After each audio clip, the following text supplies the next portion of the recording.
Whether you're joining a Product Marketing Alliance event for the first time, or if you're a seasoned regular, welcome to the second edition of the Customer Marketing Summit. Before we dive into the day's content, we just want to say a huge thank you to our sponsors, partners, speakers, and you, our lovely audience. From wherever you are watching in the world, we're sure you'll enjoy the sessions from our incredible lineup. With expert presentations, specialist talks, and deep dive panel sessions on the agenda, you are in for a real treat today. To get the most out of these sessions, please ensure you are sharing your feedback and asking all your questions in the comments section, and our speakers will be answering them throughout the day. After the event, a great place to continue the conversation is in the customer marketing channel in the PMA Slack community. If you aren't already a member, hop on over and come and join the discussion. And if that's still not enough, then why not become a PMA Pro member and benefit from unlimited access to exclusive templates, frameworks, and our entire library of videos and slide decks from all our events. So with all that to come, let's dive right into the next session.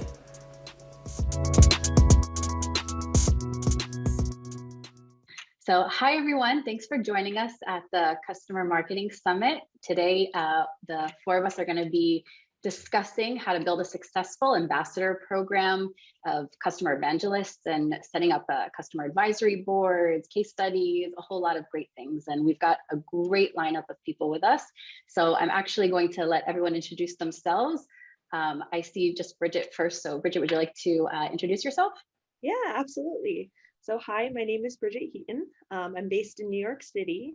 I've spent the last 2.5 years working at a company called Calibra, where I've built the foundations of customer marketing, as well as their community of data citizens.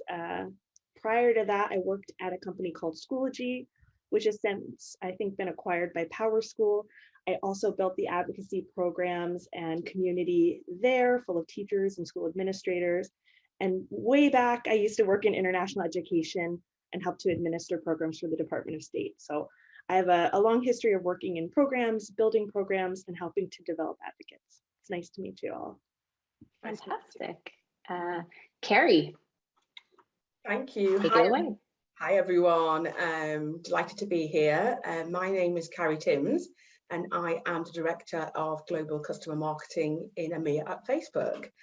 So my team are responsible for end-to-end business marketing across the EMEA region, and that encompasses everything from advocacy programs to training, to good old-fashioned advertising, the whole spectrum, which is orientated towards our large, small and medium businesses in EMEA. I'm talking to you today from a place called Southend-on-Sea. It's just outside London, about an hour outside London, by the seaside.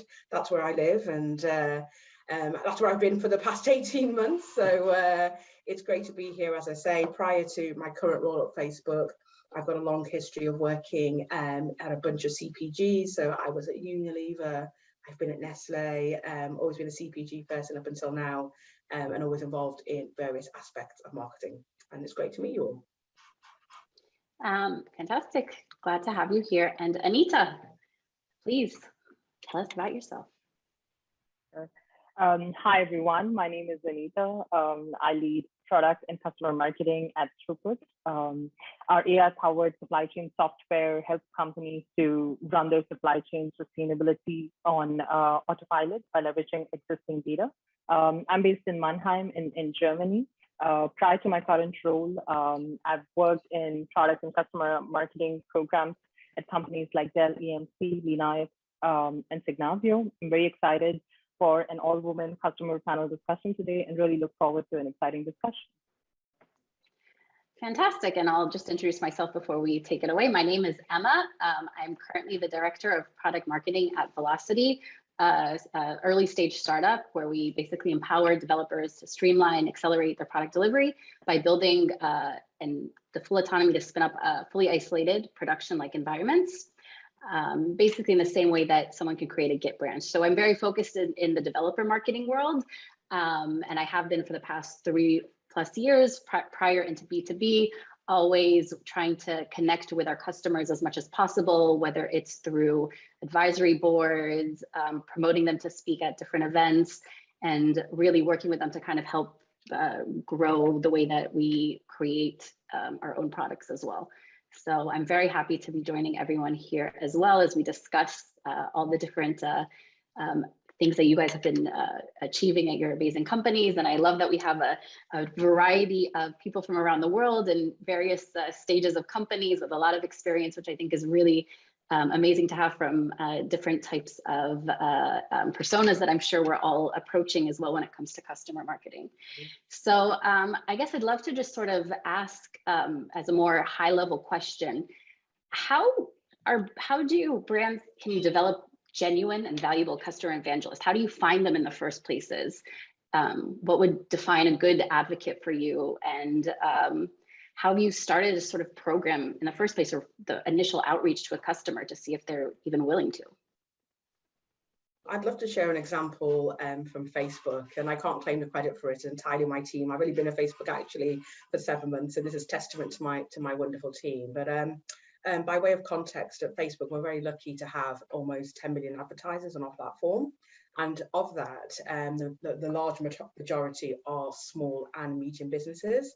So a couple of years ago, we recognized that there was an opportunity to really share these really powerful stories that we were hearing from these SMBs that we were meeting at events or meeting through our activations. And we saw that there was an opportunity to really set that relationship on more of a formal footing, and also to scale and amplify the fantastic stories that we were hearing. So we set up something called the Boost with Facebook Leaders Network. And this is a really thriving community that we have 12,000 members globally. In EMEA, we have 2,000 members across 9 countries. And so some of the things that we've learned along the way, and I'll try and keep it simple and short, are really basically boils down to 2 things.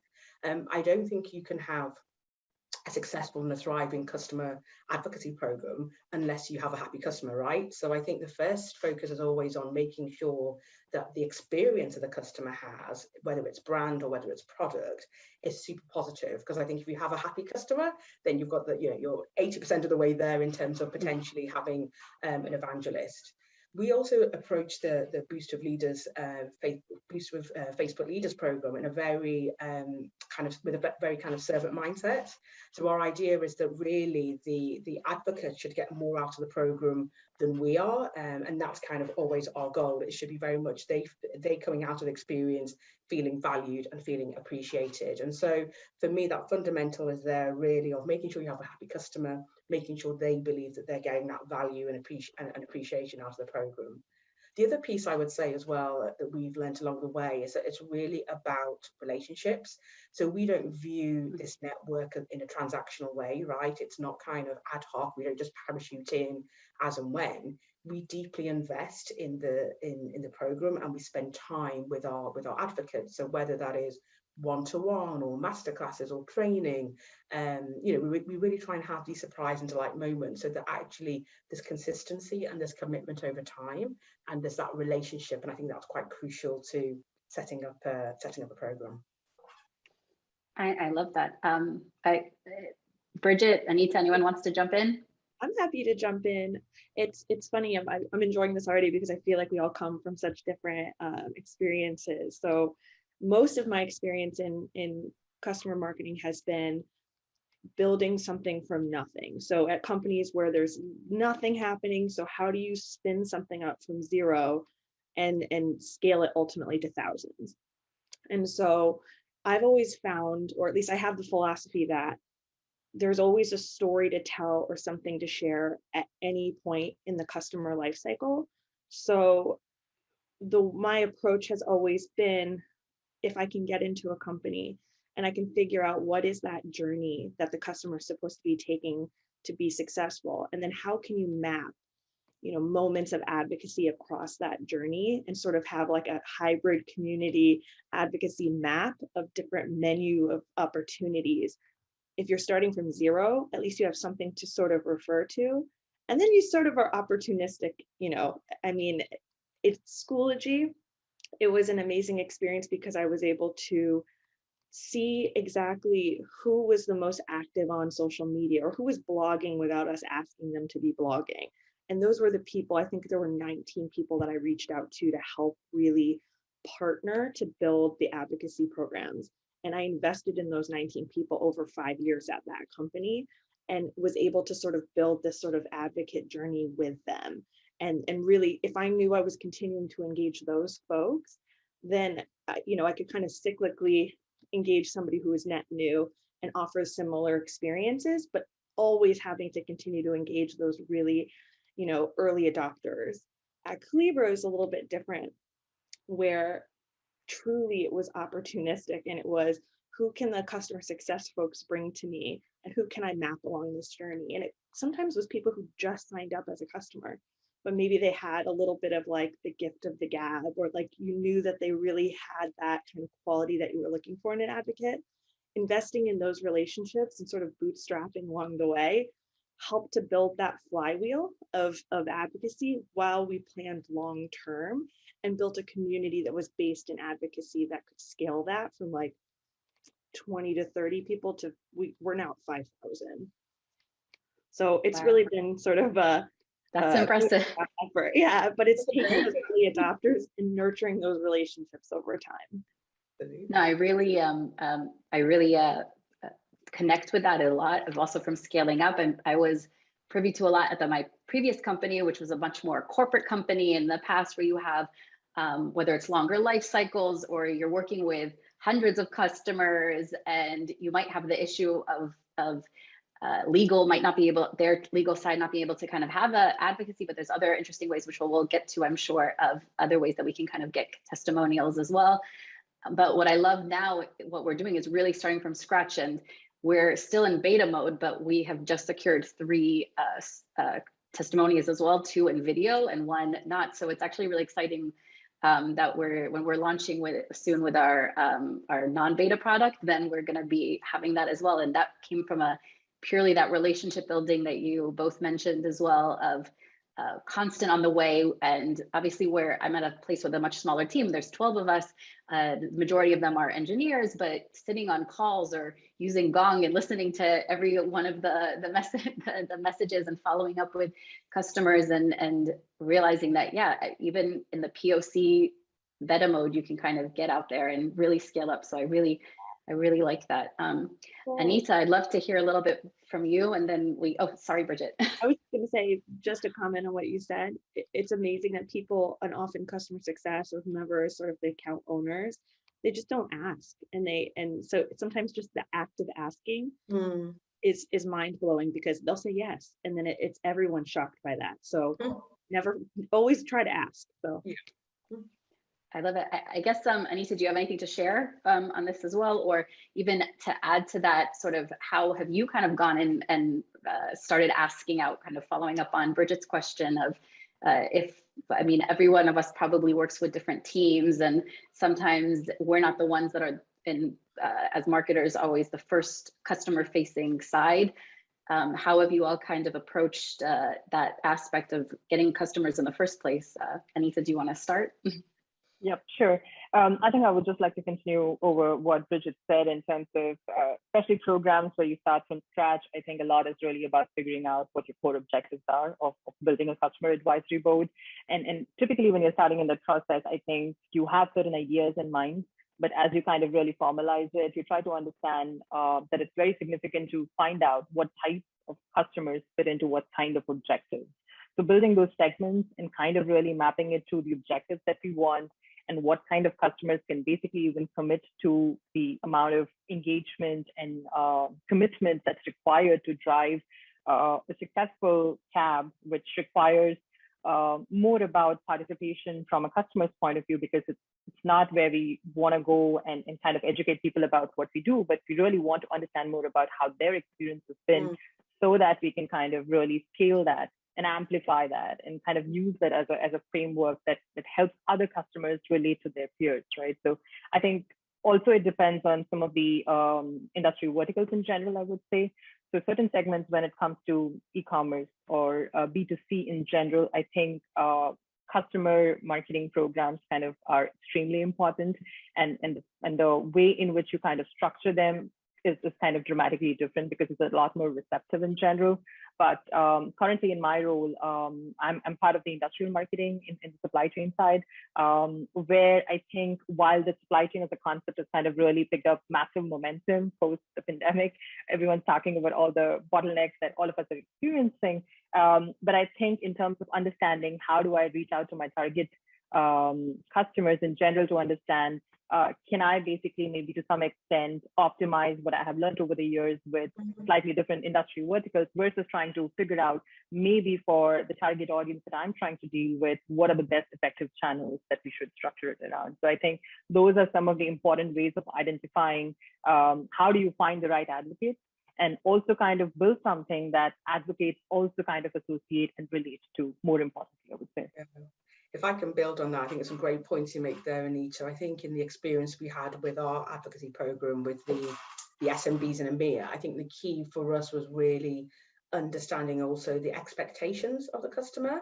I think we were starting almost with an idea and a blank sheet of paper. So it was really critical for us to understand what the customer and the advocates' expectations were, and then crucially make sure that we were also meeting that expectation with the resources, with the time, with the relationship building that I mentioned. So I think, for us, it was a simple act of a survey, sending a survey to these individuals and hearing their stories, and then mapping that back to the launch of the network. And really happy to say that I think 2 years in, we have something like a net promoter score of 7.4. Always work to be done, but we're just, again, that kind of listening mindset and that servant mindset I described earlier has been really, really key. Yeah, I really love that. And I'd be interested to hear from all of you, from setting up a advocacy program and the engagement with your customers. How hands-on have you all been? And how often do you think that we need to have customer advisory boards in the first place for similar sort of community engagement? What's too much? What's too little? How have you kind of struck that good balance of giving back from that relationship building, and then allowing them obviously to be an evangelist for the company as well? I can jump in on that one. I think there's multiple parts to sort of what you're saying there, but I'll just start. I've mostly been a team of one or a team of like one or two, but I still always sort of owned those components of the program. So if there was an advocacy program that we were running, I was the one that was responsible for the recruitment, the administration, the engagement, and the reporting, and everything in between. So to start, that is probably the expectation I would set, is that, especially in a lot of the companies that are, just evolving those roles, or it's like the first hire on the customer marketing side. There's so much, like the market is crazy right now for people in customer marketing because companies are really recognizing this need, but you're often going to be like one of three max on the team. So you sort of have to know that going in. Then the second component to that is, how do you sort of, I read the question sort of like, engagement, like how do you continue that participation over time? By proxy of the fact that, you're probably short-staffed in terms of doing it, you sort of, to me, it's always been about expectation setting and behavior building. So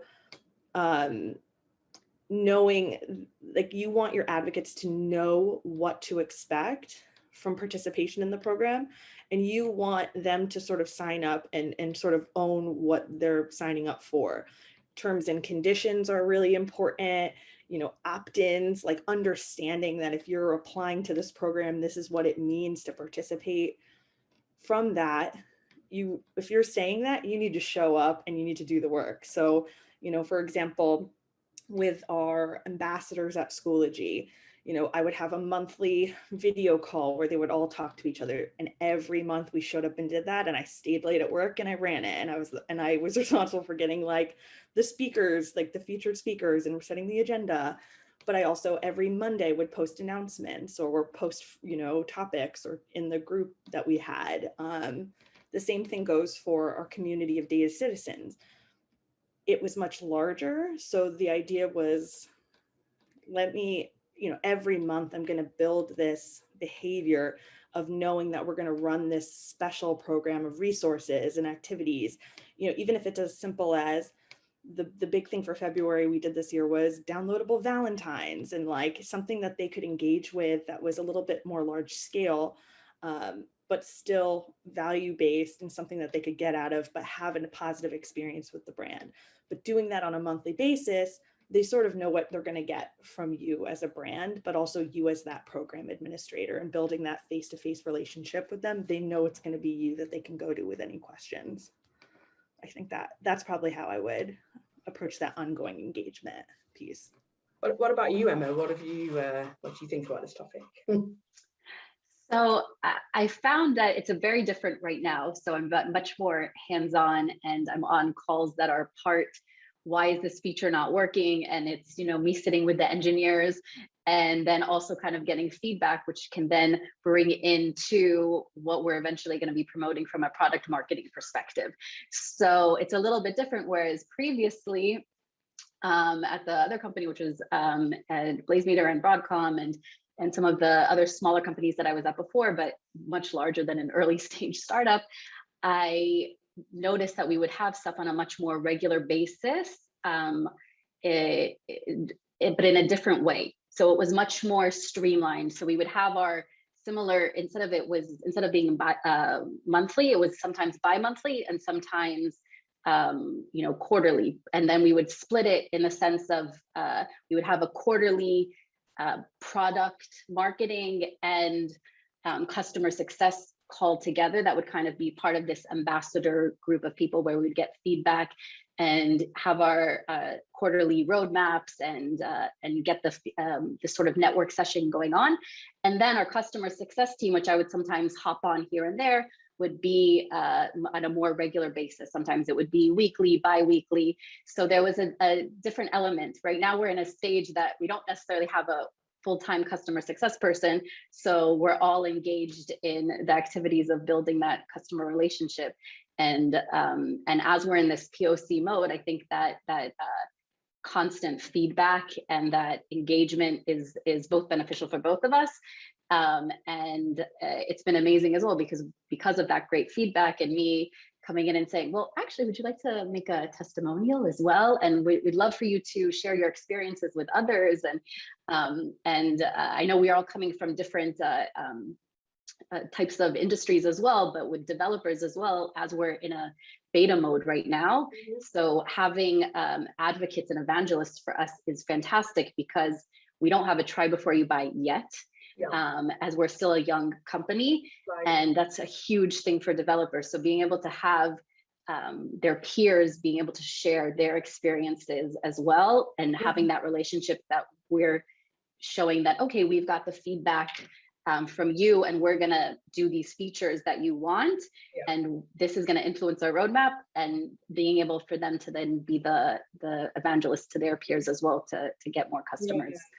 And I think you're right. There's something that we've learned along the way about this peer feedback as well. We're the same as you in many ways, although obviously coming at it from a corporation's perspective. But we certainly view feedback in this two-way street. So very much for us, obviously, it gives us the opportunity to get authentic, real-time, tangible feedback about our products and services. But from the side of the advocates and our customers, I think one of the most striking things they tell us is actually it's the opportunity to network with other like-minded businesses that they really, really value. And again, it's that opportunity as well. We do it in a bunch of different ways. Sometimes it's one-to-one, sometimes it's forums, sometimes even speaking to some of our senior leaders, but we give them that opportunity to tell us what's working, what's not working, where we can do better. You know, they also give us a real temp check and a real finger on the pulse in terms of the reality, right? The reality for a small or medium business, especially now that we're in a pandemic. So again, we very much see this as a two-way, you know, relationship where as much as we're getting something out of it, we want to make sure that our advocates are also getting real value. And sometimes, you know, we've had them, you know, have access to products in beta, or we've had them contribute to project roadmaps, which again is another example of a win-win. I like that you noticed about you mentioned the pandemic, which obviously we all are in, and we're all in our global places around the world. I'd love to hear from all of you, how have that shifted and changed because of customer advisory boards. We're used to going and meeting customers in person, flying around the world, and now Zoom and all of our wonderful events. So how have you found that? Has it impacted any of the relationships? Has it propelled it? Have you had more positive feedback? I'd love to kind of hear from all of you, your thoughts on that. Sure, maybe I can start. I think I would definitely say that it's got many advantages and also some disadvantages in terms of the shifts that have happened. Some of the advantages in general post the pandemic has been the minimal amount of efforts that are required from a travel perspective, and the physical logistics part of it, right? That completely gets taken care of. So a lot more customers are now willing to kind of utilize that effort on their side to be able to kind of be more participative, I would say. The disadvantage probably sometimes is there definitely is a different camaraderie when you're in person, you're trying to talk, chat, figure out, network, and talk to your peers. I think that element sometimes is a little bit missing. But having said that, I think a lot more people are now able to access a lot more of the cabs in general, which makes it really more valuable for us as a customer marketers, because the wider the audience is going to engage, it's going to have a truly network effect in terms of how you can amplify the potential of what you offer as a solution. I think in general, it's been working quite well for us. I would say post the pandemic, we are seeing a lot more traction, a lot more adoption, a lot more interest in terms of being more participative, especially in the design programs that we try to orchestrate, I would say. It's interesting because for us, we were actually always virtual.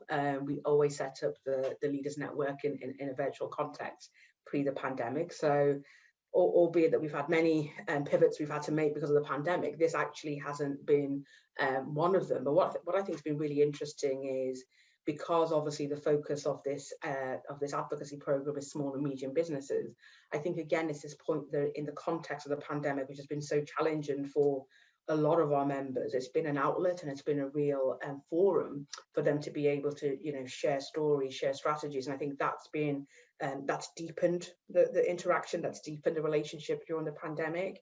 But really, yes, for us, I think we've just tried to be that connector, be that connective tissue at a time when we know. I think we ran a survey during the first UK lockdown, and we found that 40% of the businesses that we surveyed were actually, they were closed, obviously because of lockdowns. And so having this, like Alicia's saying, having this forum where you could easily join and you have that virtual component, we found that we've had a much more deeper and richer engagement with our advocates. And I totally echo what's being said. I think the pandemic has forced us all to be a lot more creative and agile in the work we're doing. I would say from like a program planning or event planning perspective, people have really had to step up their game and figure out different ways to engage their customers. But I also would agree that it's provided a lot more opportunity, as they've said, to engage, you know, different people across your customer base in these product feedback moments or in these events or in these advocacy opportunities that you maybe wouldn't have reached before, or at least, you know, you could broaden those efforts. I know at Calibra, so much of our marketing strategy was physical events, physical user groups. And then the pandemic hit, and it became an opportunity where we really needed to shift our approach and strategy. And you know, that was a moment where I was able to shine and say that I can launch a digital platform and get it stood up pretty quickly. And so we stood up a digital community for our customers instead of, you know, probably taking the approach that, you know, small group and then scale out. Instead, I had to go really big and I had to just launch something. So we launched a digital community last June. I believe it was June 2020. But it was grounded in advocacy. It's an advocate marketing platform. So the approach then became, all right, let's take this really wide group of people. I think we're at 5,000 registrants after a year, which is amazing. You know, obviously not all of them are like highly engaged and active, but that's a meaty number to play with. So what can we do within this platform to identify these advocates and these opportunities for product feedback. So we're kind of doing this parallel pathing of like high touch, high impact, relationship building, and then large scale, like high impact, like low touch. And then how can we, use those as opportunities to identify new people to get feedback from, and pass that into our product teams, build those customer councils from those, people who are raising their hands through the community now. So it's been an interesting experience over the last year, but it's forced us all to be more creative and opportunistic in terms of getting that feedback and really making a difference with it across the organization. Yeah, I really love that. I also agree that it's amazing to be able to find people that you wouldn't necessarily think of, because often you get put in this thing, I'm going to choose my top 10 customers. They're the ones that are going to give the feedback. And in some ways, I mean, me putting on my product marketing hat, as opposed to just from the customer side that I also focus on, you understand that, well, the feedback that you want is also from people who are leaving or people that are early adopter or just starting out, they've just signed up. So having that ability to widen, but also maintaining your small group of tight-knit sort of power users, I think is a really nice way. We obviously right now, where I am right now, it's a much smaller group of people, so a pool. But what I really enjoyed when we shifted as well from my previous company from in-person cab to virtual cab is that we did kind of widen it a bit. We still didn't want to open it to thousands of users, but what we did was we did 2 sort of days. One, which was like our top power users split by the specific product line and persona related use cases. And then we had an overview that we would bring together with the breakup groups. And then the second day was the sort of the more newer users and the feedback, but that are still, because we didn't have the capacity at the time to do a 5,000 person sort of advocacy type program. But what I loved about that was that we got a lot of amazing feedback that went back directly to our product teams that did have some influences, because we got, even though there was a lot of overlaps between our power users and the newer users, it was really great to kind of hear the things that influenced the roadmap from those new users as well. Amazing. So I know we kind of dealt about some cabs. I'd like to hear a little bit about, and we kind of spoke a bit about logistics as well. Let's talk about what would you say is like your top 5 tips for just getting the testimonials once you've had those customer advisory boards and those relationships. There's after we'll get a little bit talking about the cabs itself, but I'd love to kind of, we've talked about the things that we can approach to and give to the customers. I'd love to hear how you have gotten sort of, whether it's testimonials or other unique sort of interesting options that your customer evangelists have done for you, whether it's through these outreach advocacy programs or other types of ways as well. Yeah, I mean, for us, we've had like as I say, there's a really engaged community of these amazing stories to tell. And I think how we've always viewed it is going back to the point I said earlier about consistency and relationship building. So when it comes to securing and soliciting these testimonials, it's a case of not just dropping in an ad hoc way, as I was saying before, but because we have that relationship in place already, then you find that the advocates are likely more receptive to the ask. I mean, for us, it's again about making sure that, of course, the legal side is covered off, but making sure we've got all the necessary approvals. But also we try to make sure that the advocates really understand the benefit for them, right, in this testimonial, and given as a testimonial. And we find that actually by going down that route of making really clear what the benefit is for them in the end, rather than what it is for us, we're able to get those outcomes. So we find, for example, I can give you an example, like earlier this year, we had an event in Europe where we had about 500 small medium businesses and press attend this event where Sheryl Sandberg was in attendance, and one of our amazing founders from a South African company called Lucky Makoti, she was able to interview Sheryl, and through that she was able to obviously gets exposure for her business and get the opportunity that perhaps she might not otherwise have had. And so that's an example of really just when we engage with our customers, just being really clear on kind of what the benefit is for them, why they would want to do it, either from a networking point of view or in terms of the opportunity or the exposure for their business. And that's how we tend to garner these kind of testimonials and inputs. Yeah, I love that. I love that sort of leveraging the brand and the customers as well. We did that a lot at my previous company as well. And I really think that we promoted them to speak at various events, speaking directly to customers, not even mentioning us necessarily as a company, but just going out there, and they might be having one screenshot of showing the name of the company that we use. And that was gold for us as well. Exactly. So it's exactly that. So I love that there's sort of like out of the box different approaches that everyone thinks, okay, no, I have to go directly to them, get this written case study, and there's so many interesting ways to elicit those customers to talk about you.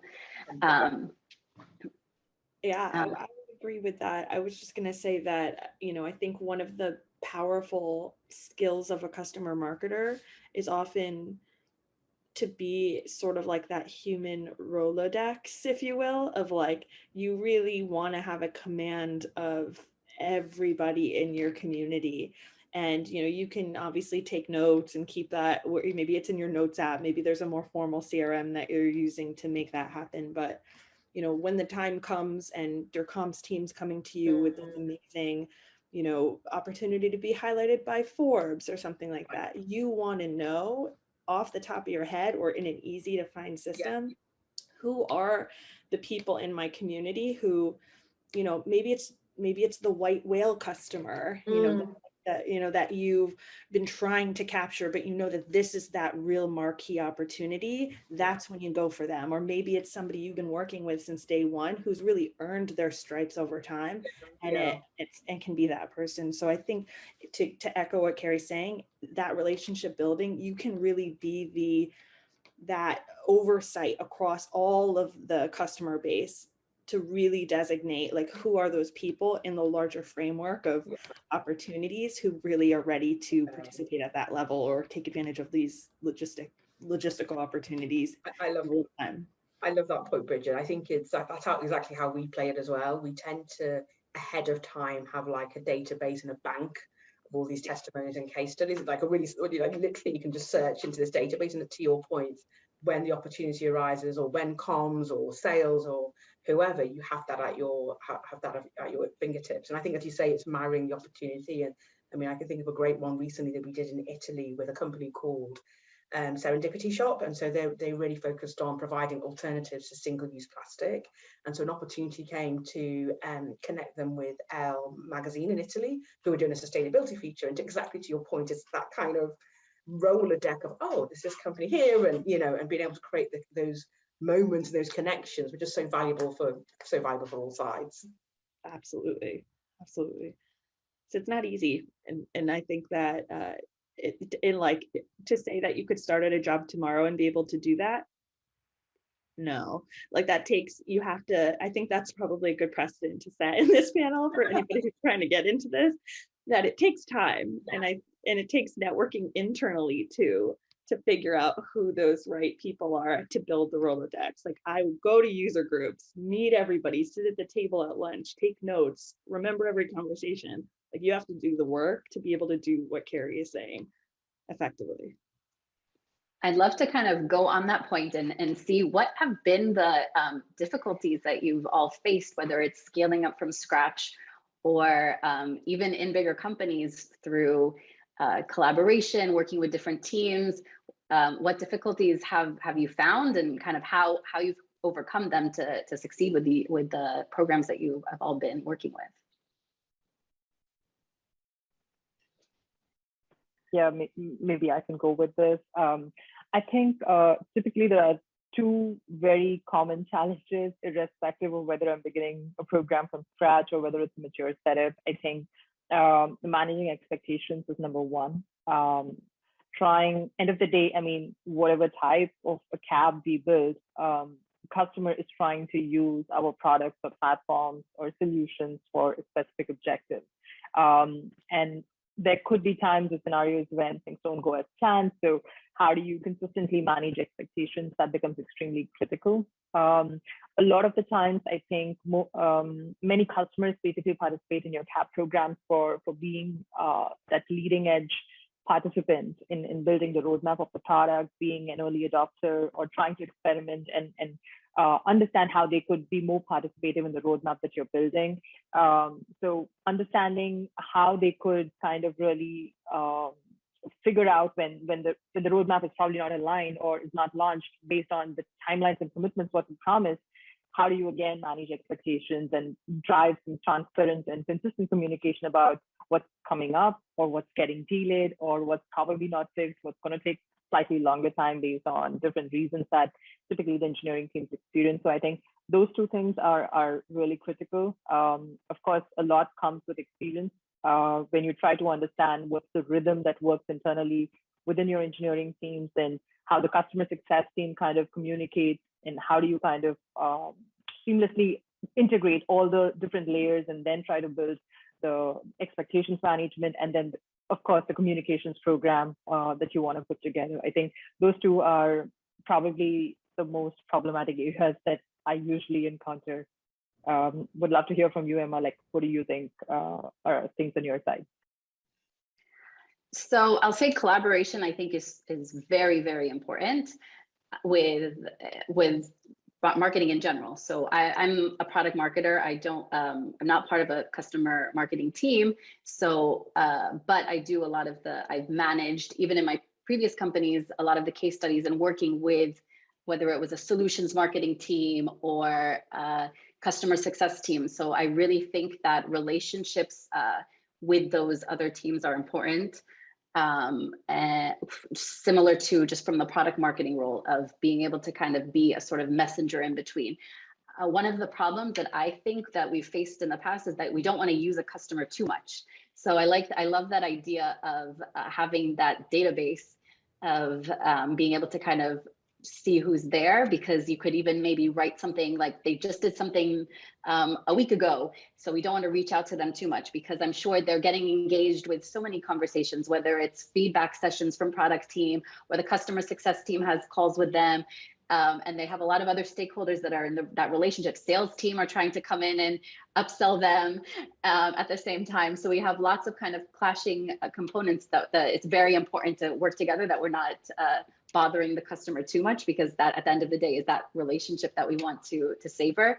So I think that finding that balance and having either in a way per customer, per account, having that connection that's worked really well, working with either the account manager in the past and the relevant customer success engineers and sales teams that were associated, that creating kind of these little pods in a way really kind of helped make sure that we didn't overwhelm those customers too much.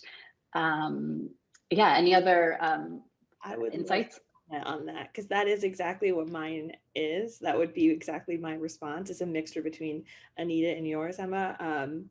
Expectation setting.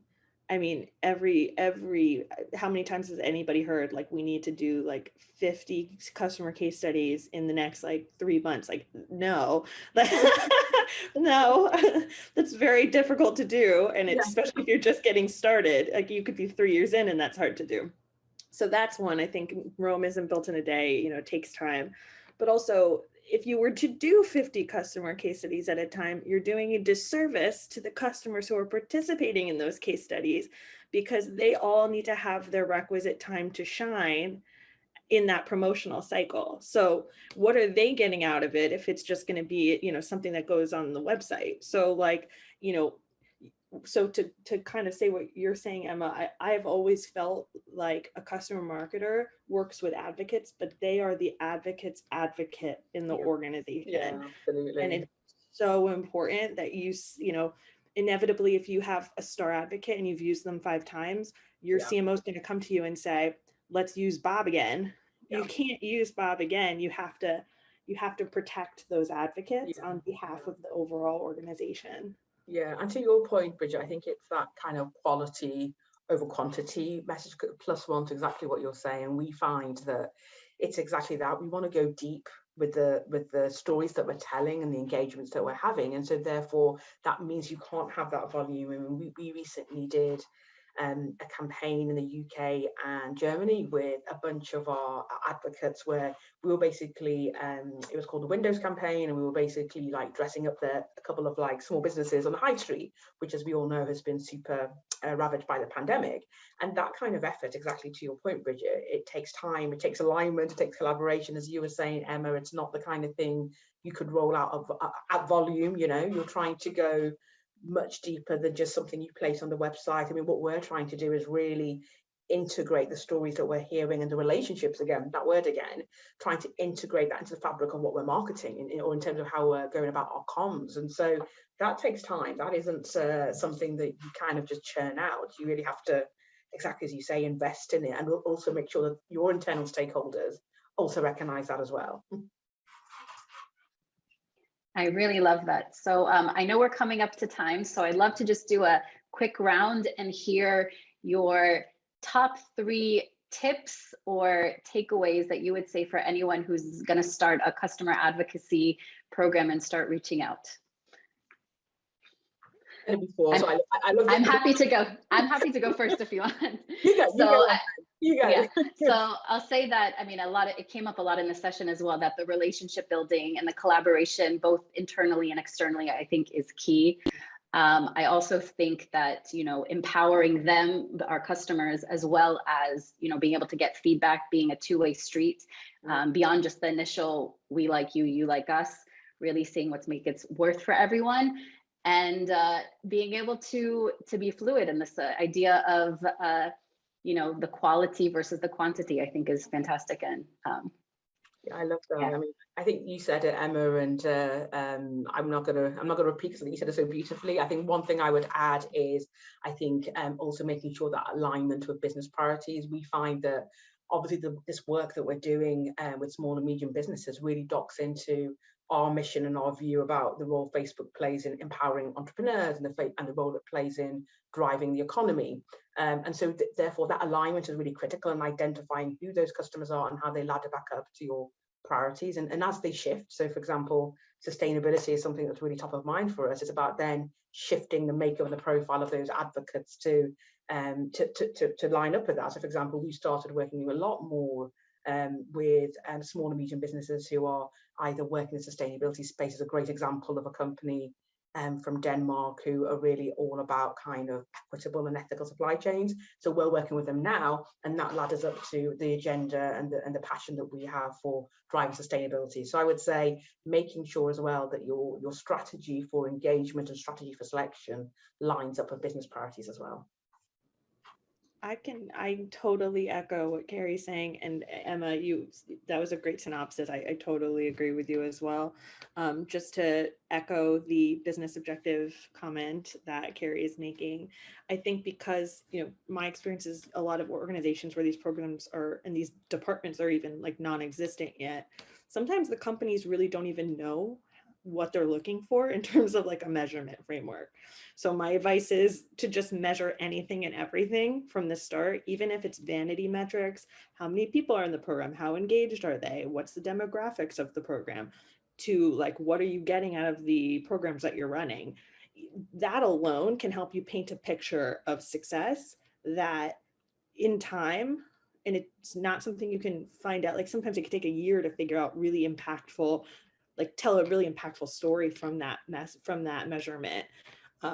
That's what you need in order to scale and get more buy-in to grow your program. So even if you feel like you're measuring for measuring's sake, do it. And then the second part I would say to that I would add on is my big tip forever and always is to just lead with authenticity, because you might come into a company and not be an expert in that particular industry, but you're, you know, meant to work with people who are the experts. So, you know, coming in and being yourself, not, you know, pretending you're some sort of expert in that field, that, you know, you're an expert in your field and you're helping them to shine and tell their stories and build opportunities for them, but also internally, like, if you tell your advocates no, they need to understand that, you're obviously doing this on behalf of your business as well. So there's a give and a get, there's a motivation to everything. But as long as you're transparent about that and you're genuine about it, you're going to be more successful in the long run. It's not transactional. That's what builds those really strong relationships. So that would be my big tip. I think continuing on what Bridget said, I think it's very critical that you have some objectives for why you want to build up your CAB. And oftentimes, a lot of customer marketers actually come up with some great objectives. But when you start running the program, the reality hits. And you find that what you're actually experiencing in reality is very different from what you set out for. So I think agility is being very, very important in terms of what you set out for versus what you discover, and how you can optimize it continuously to reach the milestones that you want becomes extremely important. I also really like what Carrie and Emma said in terms of how this needs to be extremely human and less of transaction driven. So as much as we all love agendas and action-oriented CAB, end of the day, it's really about understanding that it should be about customer, and it has to be about being customer driven first. That in the process will help you to be more successful in the long run, for sure. Fantastic. So Anita, Bridget, Carrie, thank you so much. I loved having this conversation with you all. It was fantastic. That was amazing. I could continue it for long, but there's only so much that we could say. But I really appreciate all of your time, and it was fantastic. I loved hearing, learning, sharing with you all, and I hope you all have a wonderful rest of the day. Absolutely. Thank you all so much. Thank you. you all. Bye. Bye. Bye. Thank you, Eva.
Hi, everybody. My name is Gal. I'm CEO and co-founder at Cravocate. So excited to have you here on the Customer Marketing Summit this year. It's great. So many people are meeting together, sharing best practices, knowledge, and networking. I recommend that you find at least one thing that you can implement even in Q4 this year in your company, which would be great. I also invite you to join our customer marketing Slack group together with HubSpot. Just reach out to us and we'll add you in. And to come to my session later today is going to talk about 7 things I've learned from some of the greatest customer marketers out there. Enjoy.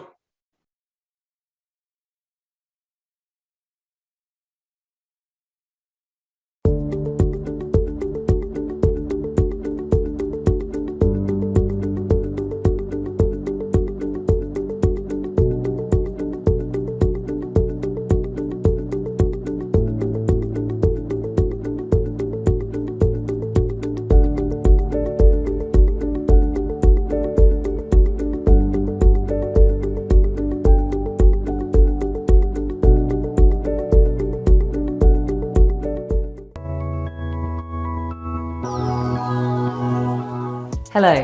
Wherever you're joining us from today, we want to say a huge welcome to our global community. We hope that you're enjoying the Customer Marketing Summit. I also want to send out an extra special thank you to all our sponsors, partners, and participants who together have made this event possible.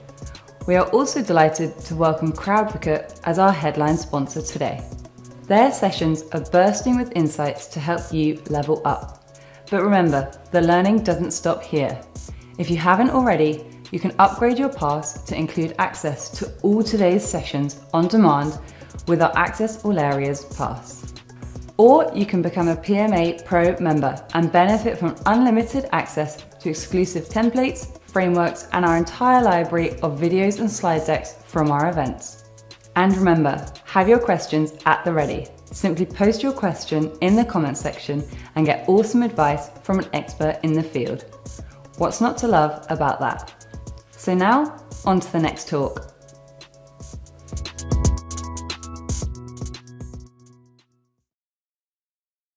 Hi everyone, my name is Katie Smeal and I'm a Senior Customer Advocacy Manager at Docusign based in the Atlanta area. Prior to jumping in and talking all about community, I just wanted to take a moment to share a little bit more about who I am. This is my family here, minus our cat and dog. They're a little bit harder to rally for family photos, so you'll just see the three of us here today. I have a 14-month-old fiery, fun baby girl. For me, I'm figuring out what the role of being a working mom, a working parent looks like. I'm not sure if you ever figure it out, but if there's anybody who's new on this journey or has been on this journey for some time, I'd love to connect with you and share our experiences as we move forward through this. I love spending time with my friends and my family. Running is my release. So it's been, a very high stress environment for all of us for over a year now. So I found running to be a really good release for me, and in the process have grown to love it. I enjoy traveling and trying new food. We've been pretty stationary for the time being, but really excited for the opportunities when we can get out and show our little one, what this world has to offer. So this is why we're here today, is to talk more about, how do we move away from that transactional, traditional way of doing reference recruitment to building a holistic customer advocacy community. Before we jump in, though, I just wanted to take a moment to thank Rose Johnstone and the Product Marketing Alliance Group for bringing the customer advocacy and customer marketing community together. This is an area that's really taking off, and it's exciting to see an event like this where we can all come together in community and share our learnings. How are we elevating the customer voice? How are we putting the customer voice first and nurturing and developing relationships with our customers to build and create true customer advocates? So thank you, Rose and team, and thank you all for taking the time to join my session. In the spirit of community, I thought I would start us off with a definition. If you look it up, it's a feeling of fellowship with others as a result of sharing common attitudes, interests, and goals. So as human beings, we crave connections with others, through sharing our stories, through sharing our experiences, and that's how we create true community. And gathering and sharing stories is something that I've been passionate about in my personal life. And I never really knew that there was a way to bring that into the business and tech world until I learned about customer advocacy. And through learning all about what customer advocacy has to offer, I realized that's exactly what the business and tech world needed to embrace and bring to life. When I was at VMware, I was responsible for creating and launching our global customer advocacy community. It was a really exciting and rewarding challenge. I joined the Docusign customer advocacy team earlier this year to be a part of building and launching the customer advocacy program at Docusign. And at Docusign, we're really working together to identify opportunities to move away from that traditional way of engaging with our customers and creating true customer advocates with a robust and engaging experience. So to create an engaging experience for our customers and those relationships, we have to look beyond the way that we've done things in the past and really look for bringing these special moments of being together in person to an online forum. There might be times where we're able to engage, with our customers in person, but really majority of our connection will be with our customers online. So how do we bring these magic moments into the online community? So before, we jump in and talk about steps and discuss all of that together, I wanted to share this quote and a story from a few years ago when my team and I were finally on site at a conference after launching our online customer advocacy community. We were standing there at our booth, watching our customer advocates engage with each other, exchange numbers, attend sessions together, share stories. And it was incredible to witness how community and creating community within the tech space could truly come to life and the impact that it has on our customers. So I sat down to talk to one of our customer advocates just to catch up, see how things were going for him personally, in the work sphere, and also, how can we make this community better? What are we doing right? What are we doing wrong? And just learn from him. And this is what he said to me. He said, the IT world is a big place and it's easy to get lost. The future of technology is only going to move faster and faster. We must build and rely on a community of people and resources we trust to achieve our current and future goals. This was the moment that I realized the impact that we can have on our customers by creating community and on our business. And I use this, and I think about and reference this quote all the time as I'm realizing the possibility, what is possible with customer advocacy and community. And it's exactly this. And it's the impact that we can have on our customers by bringing them together to let them network and share experiences. And what that does for our business is hugely significant. And it's really just bringing that magic of being together in person and bringing it to the online format. So I share this as a success story to inspire you wherever you are in your journey of moving from that transactional reference recruitment model to providing and creating a customer advocacy community for your customers. Having a customer share the impact that your community has on them, is the dream state, but it takes a lot of thoughtful work and planning to get there. So for those of you who are just on the beginning of your journey, we are with you at Docusign. We are in the beginning stages of transitioning from a transactional reference model at Docusign to a relational experience with our customers. Throughout my session today, I will share experiences that I've had building an online customer advocacy community in a previous role, and also share, experiences that I'm having at this point in the beginning stages of what does our customer advocacy program look like at Docusign. And my hope in sharing these experiences is you can identify where you are in your journey and you're empowered to take that next step and to move from that transactional way of engaging with customers and really build a community around customer advocates. So when I was introduced to customer advocacy, it was really through that transactional and traditional way of doing reference recruitment. So we interact with our customers, we provide them with an opportunity through email, whether that's a speaking opportunity or, a webinar or anything like that. Any opportunity, for them to share their story. We work with the customer, to bring this to life, showcase their story. We thank them, and then that's the end of our communication. There's a gap there from when we support the opportunity with our customer, and then when we connect with our customer again. And we typically are not reaching out until there's another opportunity to engage with our customer around, an opportunity that's arisen. So we have this gap. And so it's really difficult to nurture relationships with our customers when we're only reaching out as opportunities arise. So what's wrong with that model? It's very transactional to start. I know I've used that word several times now, but it's a very transactional model. So how can we expect our customers to feel a connection and a commitment to our business if we're only reaching out as opportunities become available? When we gather in person, we don't just walk up to each other, exchange the bare necessities and leave. We stay, we listen, we share experiences, and we connect with one another. And this is why building an online customer advocacy community that mirrors that feeling of being in person is so important.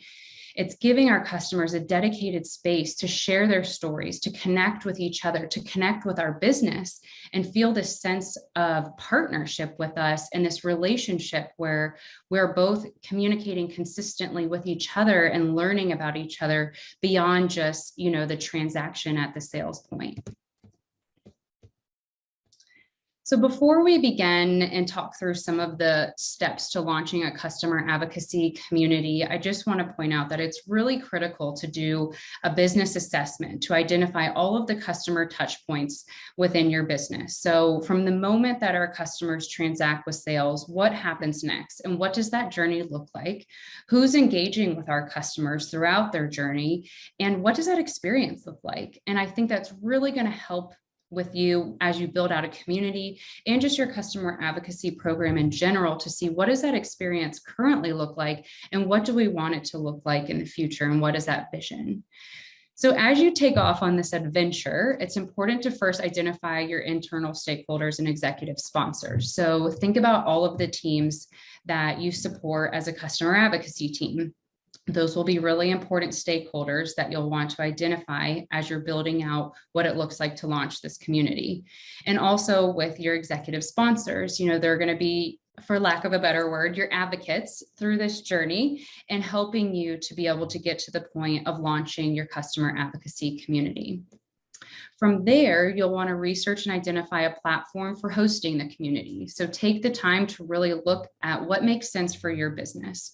When we were at VMware, we partnered with Influitive, and it was a great partnership, and we were able to accomplish a lot together.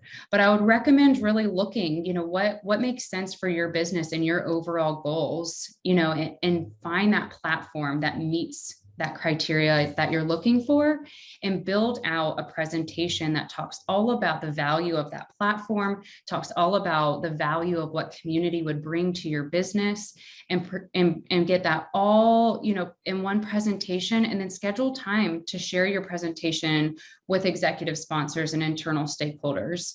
It's really important that we not only, we lay out and identify what the value is of the platform that we've selected, but also, what does it look like for the business? How is this customer advocacy community going to be of value to customer success, to sales, to marketing, to PR, to AR, to all of these internal groups that we interact with? We need to make sure that the value is very, very well defined as we present to our executive sponsors and internal stakeholders. And then next, I would, encourage you to network internally and socialize your community plans. So, as you're meeting with different groups, the ones that I just mentioned and beyond that, socialize what you're planning to do with your customer advocacy community. Get their feedback, make them really feel a part of this village to launch this customer advocacy community for your customer base. That way, when you go to launch, you're not in a place where people are, why are you launching this? What is this? You have a whole village behind you supporting you because they see the value and how this is going to really make a difference in the customer journey. And then one group in particular that I would, pay close attention to is your reference managers. So, being a reference manager myself for many years now, we're used to that traditional model, where we reach out to our customers through email. We, work with our customer on the opportunity, we thank them, and we either connect through email or LinkedIn, but that's what we've been used to operating in for so long. So you need to recognize that this is a big change, and change can be hard. So I think it's very important to schedule one-on-one sessions with reference managers to make sure that they see the value in engaging with their customers and being able to nurture their relationships with their customers in this community, and making sure that they have the opportunity to share feedback and really feel empowered to go into the community, engage with their customers in that way. And then you'll want to, at the same time, be thinking about your launch plan. So these are just a couple of, key points that I have. fully recognizing that a lot of work goes into each of these, and there's probably more or less all the way in between. And so, this is what I would recommend just based on my experience. But first, you'll want to identify the regions that you launch to and develop a plan to support. So, as you're looking at the different regions that you're rolling out to, you'll want to make sure that you identify what's the right way of engaging with these different regions. Is it important? What's important in North America? What's important? What's the difference in engaging in EMEA or APAC? So that when you welcome these customer advocates into your community, they really feel welcomed, and it's a great customized experience for them. So it's really important to dedicate the time to look and do the research around how do I, launch with each region so that they feel supported, welcomed, and it's successful.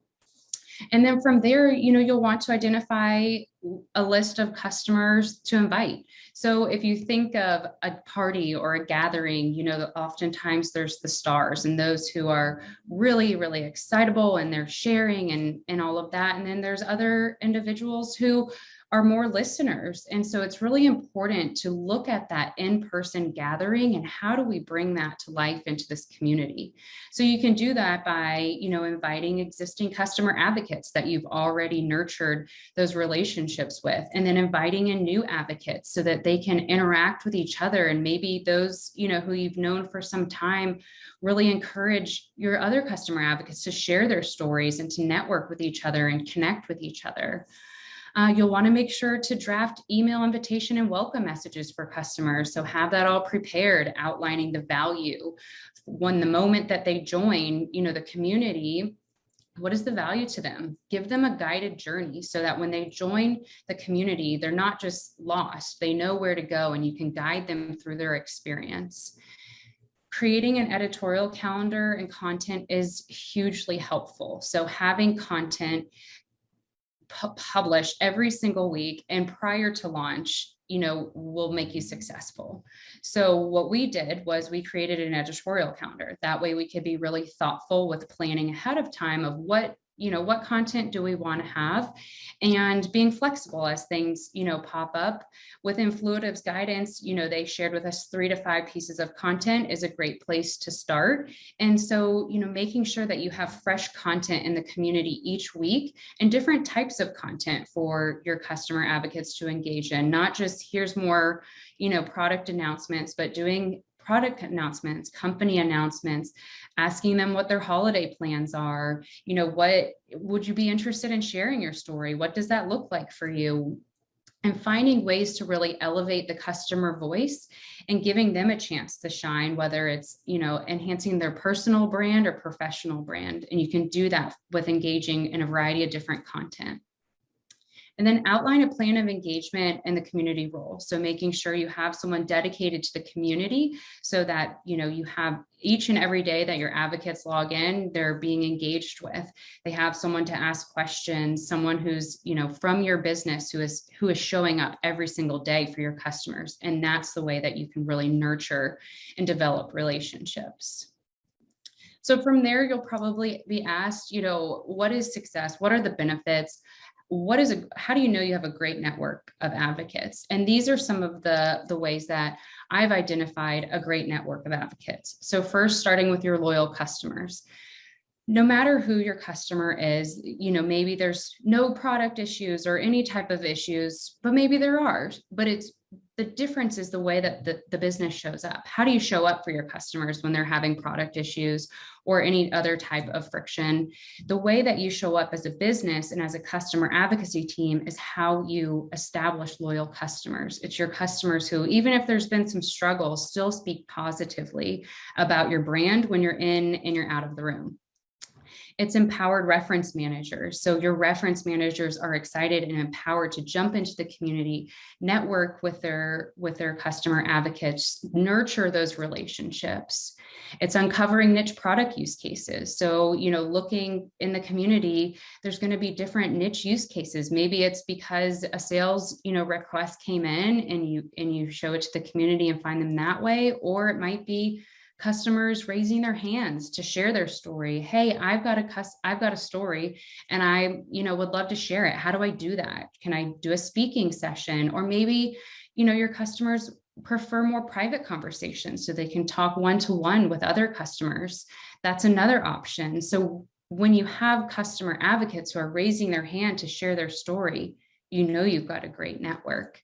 And then community engagement, outside, in addition to raising their hands to share their story, they're engaging in the community. If a discussion forum is relevant to the community that you launch, they're the ones creating topics in there. It's not just from the business, encouraging participation. They're going in there and creating those topics. And really, if you can look at your community and see that it mirrors the presence of an in-person gathering, you've done something really, really meaningful. So we'll wrap up here just, talking about how to measure success and report ROI. This is the way that, I've approached it with the community that I've launched. And then as, we're working through this at Docusign, what does this look like? And I really start with our stakeholders. So as a customer advocacy team, who do we support? With references, with stories, anything like that. And it's really mostly going to be sales, marketing, public relations, and analyst relations. And there's a consistent theme you can see here as far as, fulfilling requests much quicker through the community. And I think that has a huge impact on the overall success of the customer advocacy team and for these different groups. So if you think about sales, for example, when a sales request comes in, we typically have a pretty short turnaround to fulfill that. The request can take from hours to days to even a month, to be able to fulfill that. And if you put this opportunity, to share their story in the community, within hours, you have a huge network of advocates who are raising their hands and wanting to support you in this because they love your brand and they love your business. So in that way, that's a huge impact on sales. You're able to help fulfill this request more quickly, which ultimately could close the deal faster. And then you have influence on revenue by supporting sales. Increased number of customer stories developed. So sales uses those in the sales cycle. When they're talking to customers, they want to hear from another customer. How has this customer in this industry used it? So by having a huge community of advocates who want to speak and share their story, you're able to create even more customer stories to support sales, marketing, public relations, and analyst relations. And then again, this isn't an area that, I've had a huge focus on, but with marketing, product roadmap feedback and insights, an NPS survey, that's a great opportunity to engage with customers, to get feedback and to relay those results back to marketing. And then with public relations and analyst relations, saving time by securing customers more quickly. Media opportunities come in fast. So how can we identify those and fulfill those requests faster through the community? And then increasing the number of reviews on analyst review sites. So providing that as an opportunity for customers to engage and share their story in that format. So I want to wrap up with thanking you all again for coming together at this event, for sharing your learnings and being open with your experiences. This is a really exciting place to be as a customer advocacy marketer and customer marketer in general. This area is taking off and it's really, really exciting to be a part of it. So I just want to say thank you for joining my session. Thank you for being a part of this community and being open to listening and sharing your experiences. I hope that, the experiences and tips that I've shared today help you identify where you are in your journey from transitioning, from that transactional way of engaging with customers to really building a holistic customer advocacy community. So thank you very much. And I hope you enjoy all the rest of the sessions today.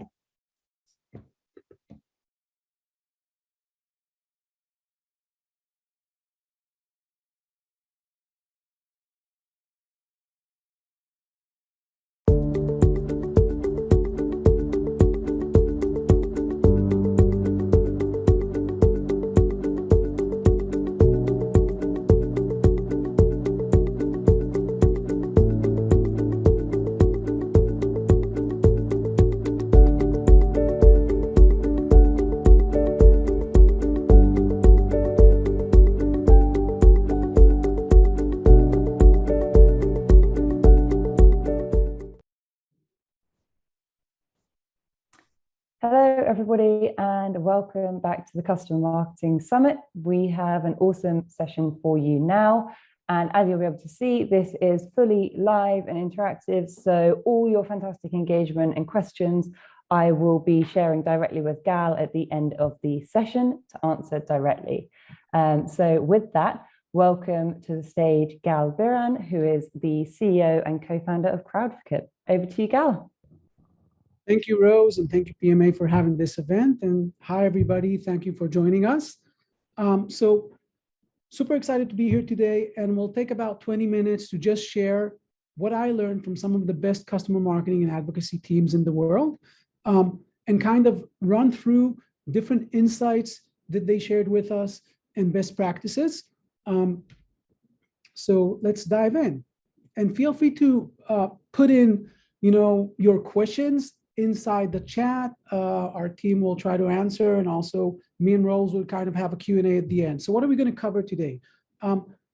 First of all, a quick intro just about, us and who we are, but then we'll dive into what I have learned in the past, 2 years or so from different customer marketers, and we'll touch different topics. So we'll touch strategy and planning and getting buy-in, because that's really the beginning of getting any program.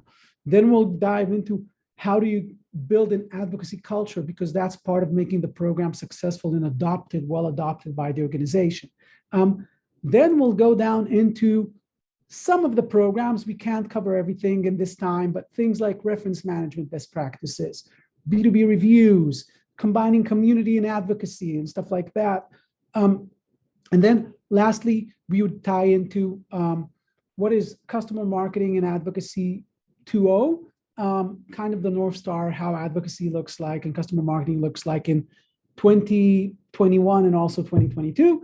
My email is here. So, if you want this deck or, a version of this deck after the session, just email and we'll send it later on.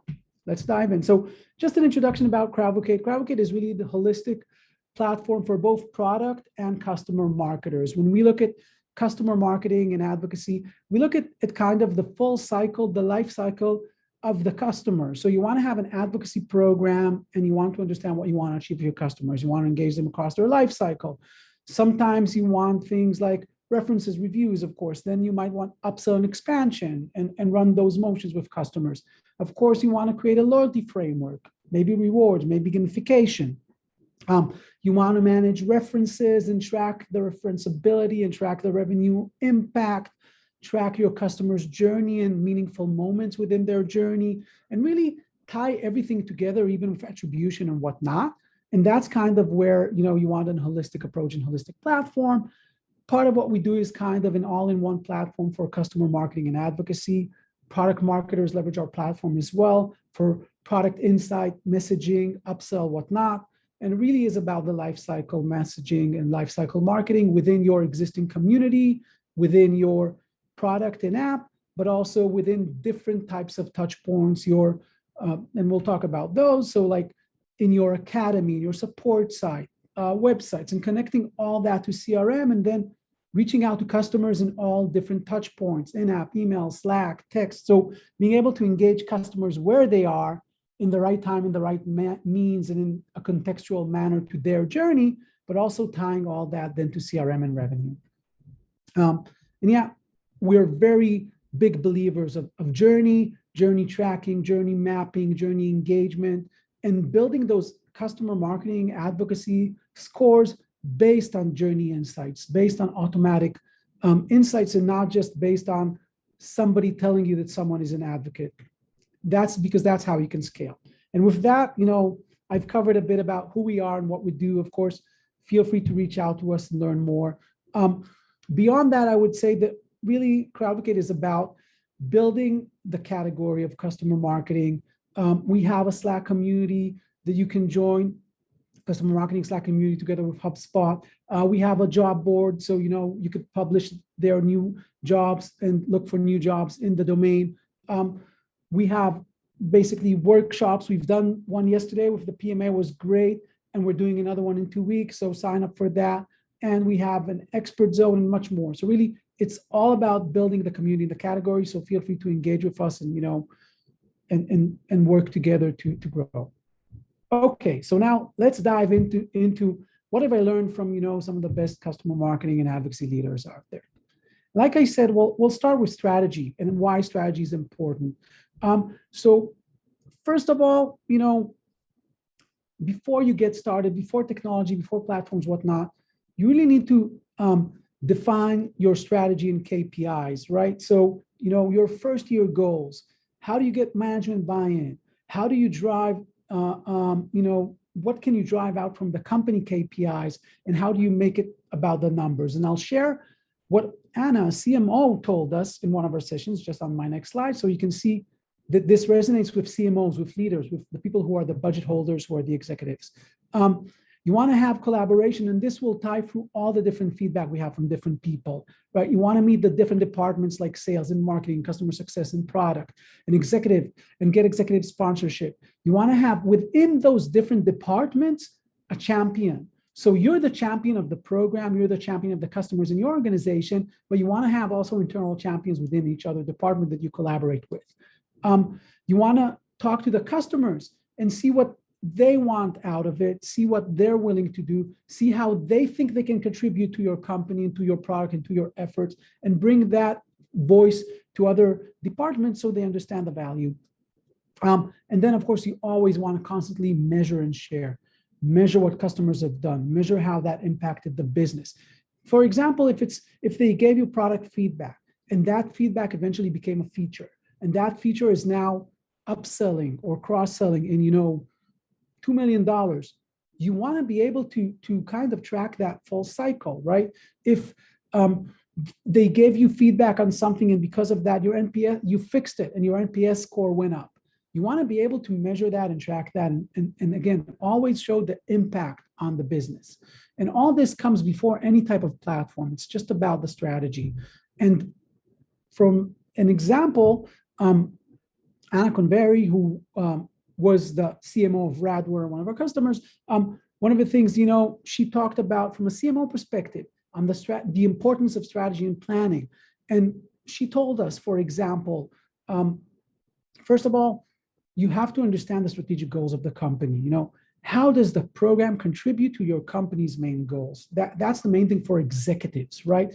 And when you're approaching those executives, you have to, just give them headlines. We know executives have short time, they need short messages, but they need to know the headlines and how this, and establishing impact, how this has direct impact on numbers.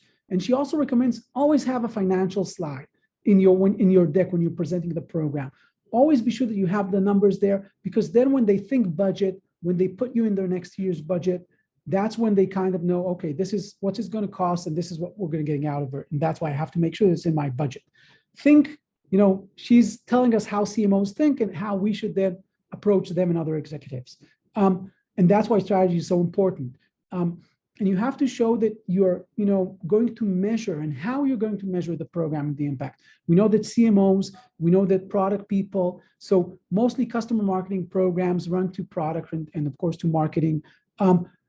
They care about the numbers, they care about measurements, they have to show attribution, ROI, and that's why you have to show to them, prove to them how you're going to measure and, do the attribution. This is, by the way, where tech very much helps. Tools just help you measure much better and quantify. And then you have to communicate the program and its progress. So when you're getting the green light and starting to work on your program, start telling people, hey, we're working on it. This is what we need from you. This is what's in it for you. Then when you go live, hey, we're going to go live. This is what we need you to help us with the go live. Then when it's live, talk about this is what we achieved in the first month, in the first quarter, in the first 6 months. These are the results we've done. Always, talk, blow your horn, blow the collaborator's horn, and repeat that constantly. You have to be, your own marketer as well, not just your customer's marketer. So that was a bit about strategy. Now, strategy ties into creating a culture of advocacy, because it will help you get internal buy-in and get other people to support your program.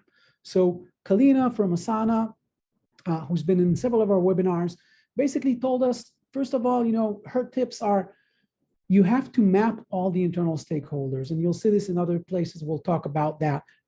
You have to be sure that you know who they are and what's in it for them, right? I mean, first, learn what the specific manager goals are. If it's head of customer success, VP sales, head of product, whatever, know what their goals are, not related to you. Then kind of connect yourself to their goals, right? And how can you influence or help with their specific success? Then you want to make sure that they understand that you can help with their specific success, with customers' voice, with customer advocacy, with customer marketing, because then they will make the tie between their KPIs and your program, and that's where they become collaborators and supporters. And you also want to make it easy internally for the organization. Create another great tip from Kalina, create internal playbooks. Like, this is how we're going to roll it out. This is what you need to do by this date.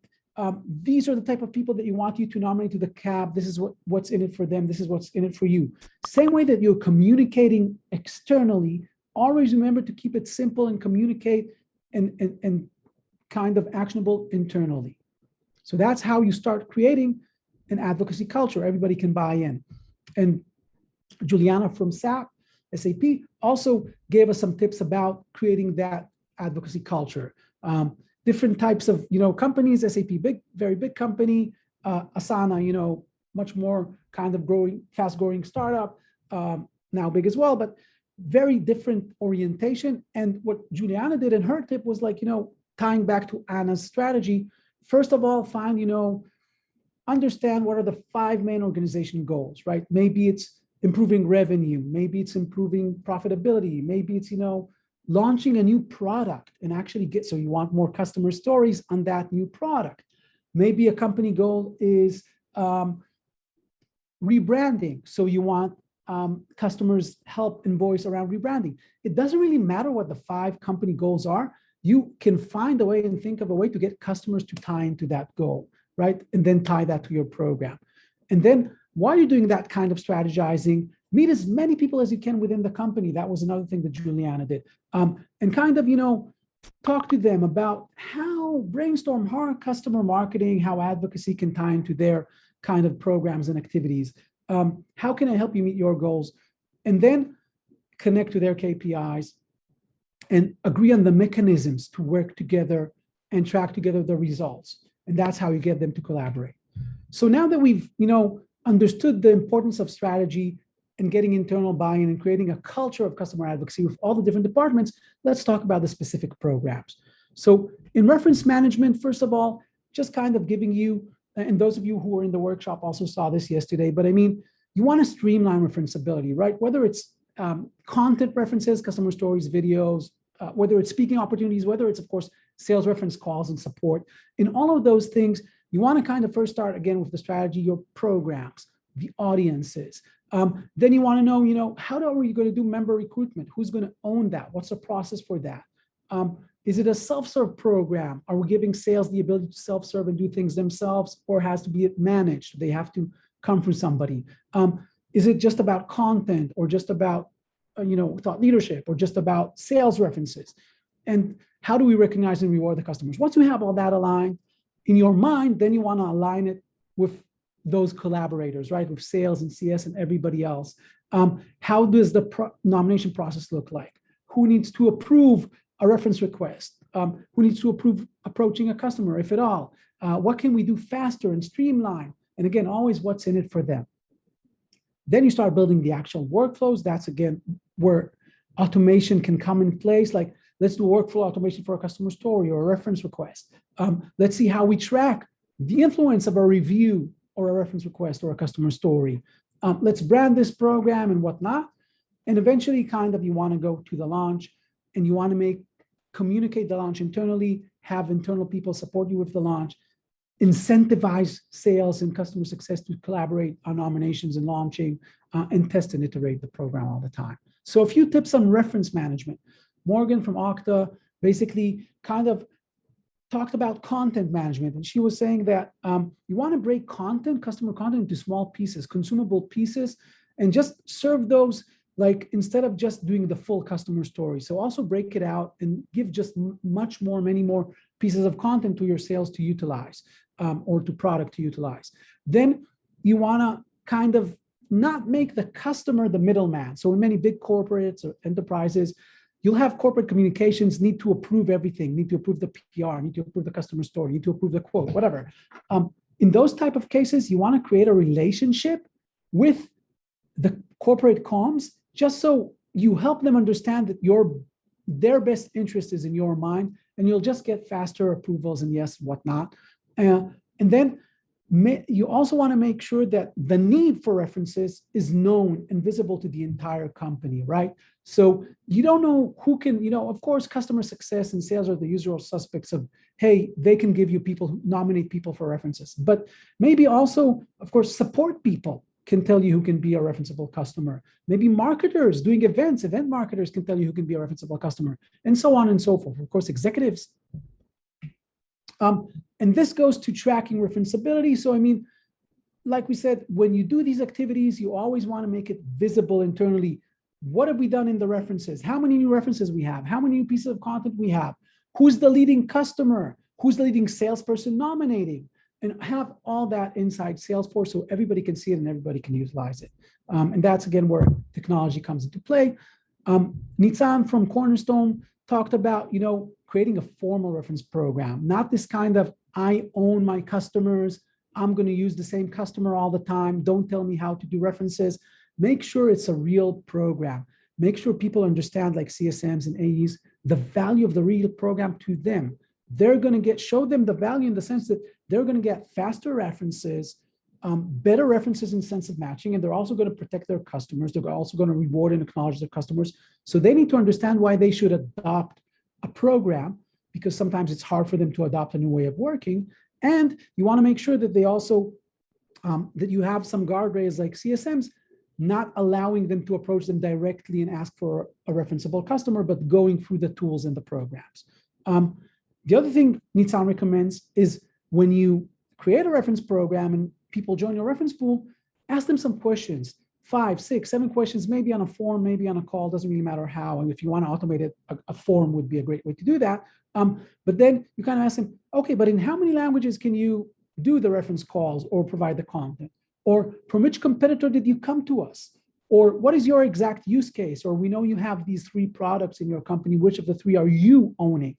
Those will help you then do much more insightful matching and utilization of these references. And last, tips on references from Megan from Google Cloud. It really is your job to help your customers be better storytellers. Whether you give them some, external support on how to be a storyteller, whether you edit their videos or stories with professional people, but help them be better at storytelling is very important. That's one great tip from Megan. And then the other thing is, like, make it a two-way relationship. Talk to your customer, understand what's their broader goal and program. Make it a co-marketing program where you're they're telling their story and their messaging through your co-marketing, and you both win from that. And of course, again, tracking the process, both to show results, but also to prevent, fatigue. You need to be the protector of your customers. We covered references. Let's talk a little bit about reviews. So there's 3 R's in customer advocacy marketing: references, reviews, referrals. All the 3 R's are revenue drivers. That's why they're R's. But let's talk about reviews. How does that work? So Victoria from Numerated basically talked about, we did a review webinar, and she was talking about understand, what you want to focus about. There's many review sites, right? G2, Gartner, Capterra, Trustpilot, TrustRadius, and so on and so forth. Ask your sales teams, hey, but where are customers asking about us? Because then you know which are the most important sites for you to publish it. You can't cover all of them at once. Then when you get, for example, not great reviews, 2-star, 3-star reviews, those happen. Use those to not just improve. So of course, improve the product, improve the experience, try to learn from it, get back to the customer. And then eventually when you improve on it and respond on it, those customers would actually become the most loyal customers and give you 5-star reviews later on. And this also goes to her last tip. Make sure that you follow up on reviews. Make sure that you get back to customers and not just send them to write reviews, but also read those and respond back, acknowledge their work, but also respond to what they commented there. Erwin from Next Thing told us, like, that when you go to and use a review platform, try to find one or take a package with buyer intent. So that way you not only have people publish reviews and get more traffic and leads from there, you also know who's looking at you versus competitors and have more leads to give to the business. That's one thing. The other thing is really, you want to understand like the different types when you use a review platform, like how can you use the platform? Can you utilize things like the reviews in your website? Can you utilize this content in other ways, in reports? Like you really want to know what you're allowed to do with each one of these review platforms with the content that's on the reviews, so you can leverage it later on in different marketing and different stuff. And based on that, choose also the review platform. A little bit about communities. So we had Scott, who was also on our workshop yesterday, in the past, talk about the relationship. And Scott is, the head of engagement and community at HubSpot. The relationship between community and advocacy, and some tips that he gave in the past. So when you're building a community, whether it's an advocacy community or a general community, of course, you have to have the customers as part of the community team. They have to be involved in the build, because then you know what types of things they want the community to solve for them. Support community, networking, education. What do they expect to see of a community? What are they looking for, right? And also a lot of groups can benefit from the community. So we can talk about the tie to advocacy. Advocacy and customer marketing can benefit from knowing who's a collaborator and contributor in the community, and they could become advocates. They could also know how different triggers in the community journey and leverage that to targeting customers. That's part of what we do with HubSpot. We basically look at community data, like when did people join, how active they are, what is their status, and based on that, target them with different things relating to customer marketing journeys and advocacy.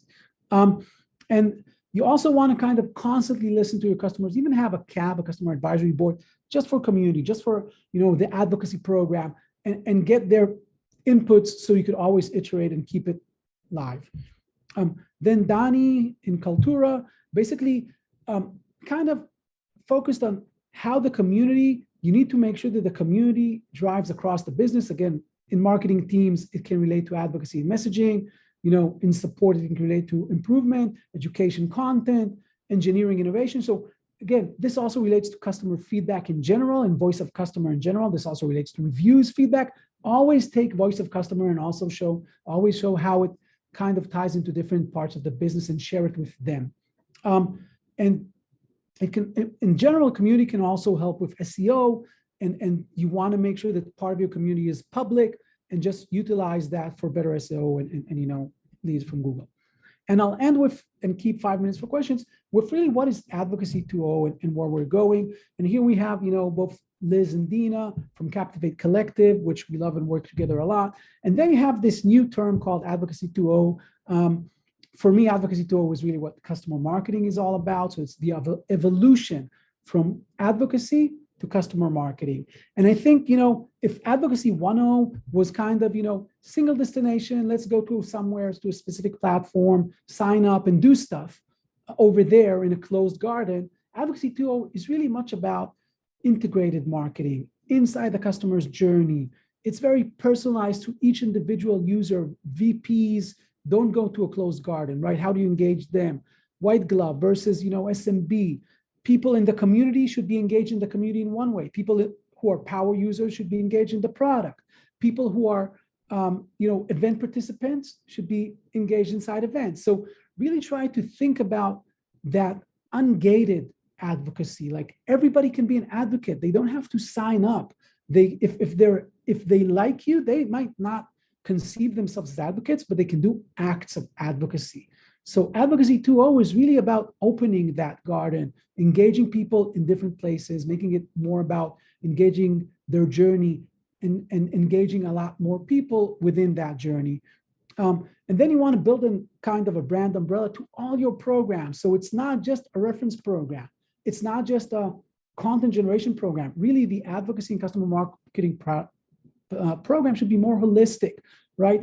And these, the way that it looks today, it's how does this tie to referenceability in general, and thought leadership and influencers, and of course, sales references, content enablement, so helping sales with enablement, product feedback, better support with customers and advocacy. Customers can also help you solve support issues. So it can be a much more holistic approach and program, and it can have a much more holistic kind of umbrella branding for everything that customers do. And really the way that they kind of mapped Advocacy 2.0, and with this we will end, is like building the program with different, right, sections, right? All your customers, engaging them in all the different places, right? So just, you can see the kind of the differences between the left side, which is more of the kind of older activity type, and then the right side, you know, much more activities, much more engagement, and how you kind of, you know, make it strategic, and not just the most strategic customers, but many more, and not just engaging in one place, but more places, and all the customers in all the different touch points, etc. And yeah, with that, we will end. I will stop sharing my screen and we'll take a few questions.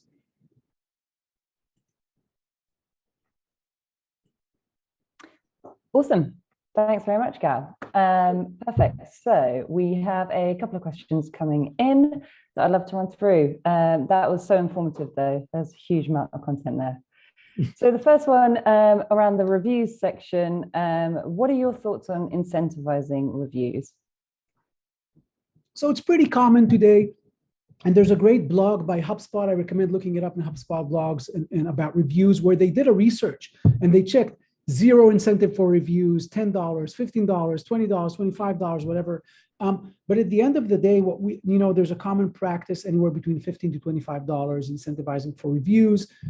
It doesn't make much of a difference if you go beyond that. Some cases it works if you don't incentivize at all, if your policy is not to incentivize at all. But in general, people spend about, if they do a good review, they spend about 10 minutes for a review. It's really up to you to decide. And you know, some of them expect immediate incentivization. You know, I did the review, give me the gift card. And in some cases you can say, listen, you just got 200 points, and you know, it's just one other advocacy activity that you've done. And when you reach 500 points, you'll get something, right? So those are the two approaches. And, you know, with reviews, it's pretty standard today. Yeah, understood. Just a couple of housekeeping ones as well. Would you be able to go back to the last slide? Somebody is asking. And also, could you recap your email address or contact info? Okay. I will also write it in the chat as you say it. Sure. So let's share that. So I'm assuming when they're talking about the last slide, it's not this one, but this one. But yeah, this would also help with the email. So you could, you know, this is my email. Perfect. We're on Cravocate.com. And yeah, I mean, if somebody wanted to look again at Advocacy 2.0, and again, we'll share, like I said, we can share this deck, and basically people can reach out to me, and we can share all of that. But this is a deck from Captivate Collective, and how, kind of how they framed Advocacy 2.0, right? Awesome. Great. I think they will appreciate that. And then another question is, like, where do you start? How do you evaluate your customer communications to begin harnessing the voice of customer in your messaging? Can you repeat that?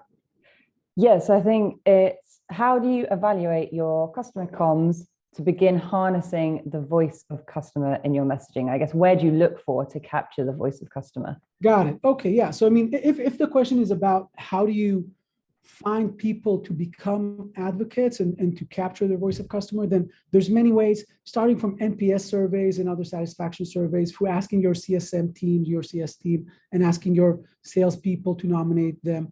And if you have technology, excuse me, such as Cravocate, you could also look at a lot of data metrics. So like I said, who are big people contributing in the community, who are collaborators, who are power users in your product, who are very active in your events, in your blog, in your website. So the more that people are active and engaged in different instances, the more likely that they can become advocates, and you can reach out to them.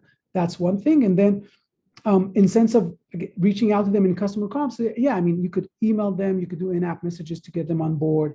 You could Slack them. There's many different ways to reach out to customers and kind of ask them to just go and see a program page, understand what it all is about, and sign up to it if they're happy to do that. I hope that answered the question.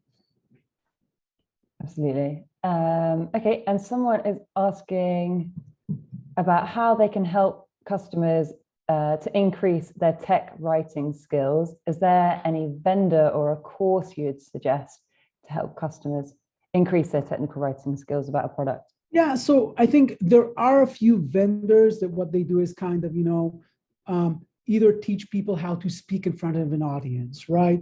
Or teach people how to be better writers, or, teach people how to kind of focus on finding their story, like storytelling, finding their, internal story and then telling that, or starting with a story and whatnot. I wouldn't necessarily recommend a specific one, even though we can follow up. If somebody wants to email me, then I can recommend those there. But I mean, I think it's just really about depending, where you're at in your program, just saying, okay, I want to look for those specific vendors. By the way, sometimes those vendors could be internal. So sometimes your content writer could be that person, your internal content writer could be that person that can talk to customers and help them be better content writers, right? Just on a 30-minute Zoom call. Or sometimes your, video editor, if you have one of those, can be the person to talk to your customers and say, hey, these are some tips on doing great videos. Why don't you do that and share with me, and I'll make it, even better then. But I mean, you can find internal experts if it's a big enough company. If not, yeah, there are plenty of external experts to do that. Perfect. And do you have any advice for like kind of senior leadership or C-suite level contacts, getting them active in communities? Do you need a different approach for getting them on board with advocacy? You definitely need a different approach. Yeah, this is a big challenge always. I think, first, yes, you have to have a different approach. You have to build different programs and kind of your white glove or lighthouse program or whatever you want to call that. And think about, okay, like we said, what's in it for that customer? Why would they collaborate? And I think actually Megan from Google alluded to that, kind of more of a co-marketing approach, coming to them and saying, listen, you care about your company, your brand, right? So let's think about how do we do collaborative co-marketing activities that build your company, your personal brand and your company's brand, and how your company is great and successful. And we just contribute to that and help with that. So the approach to them, or how can you be in a circle of senior leaders, a customer advisory board with other networking to other CEOs or CMOs or CIOs, depending who you're, that senior customer that you're trying to attract. So it's really thinking about what are the program values for people in that role, building a very specific program for that, kind of an executive program, and keeping it very focused on that, like what's the value for them, networking with people like them, how do they build their personal brand and their company's brand with your help, how do they reach their goals with your help, and just, yeah, and that will help you get them to join the program. And always tell them, by the way, it's a VIP program just for executive people. It's separated from our general advocacy program, so they also feel and understand that that's the focus here. Yeah, absolutely. I think understanding that it's a two-way relationship is so key. Yeah. Okay, we are going to wrap up with one more question.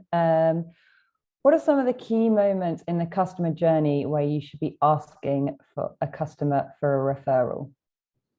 Yeah, so there are many key moments. And I think, first of all, just to kind of naming conventions, referrals is more about, I want you to refer a colleague, a friend, another prospect to be a customer. And reference is, can you be a reference customer and talk to prospects when they're already in the buying process? Sometimes it's confusing, but both of them have their key moments and they're pretty similar. Few things can happen, of course, NPS. So this is a classic. You run an NPS survey, customers give you a 9 or 10. Pretty common to say, okay, since you love us so much, it would be great if you could also refer a friend, right? Or if you can join our reference program. So that would be one key moment. But different things could be when they finished onboarding, they went live and they're happy. So the combination of that, because NPS is just one trigger, I wouldn't necessarily use just that one trigger. I would always look for a combination of key moments. So they finished onboarding and they're happy. They met their first internal goal. So maybe their goal with your product was to achieve 1, 2, 3. They just achieved that.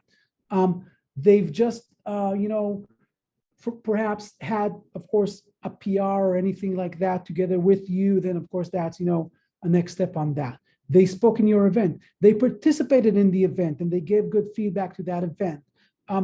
they, for example, just renewed, finished their first year, kept on to the second year. That's a great, if they're not yet have been asked, that's definitely a time to ask them again.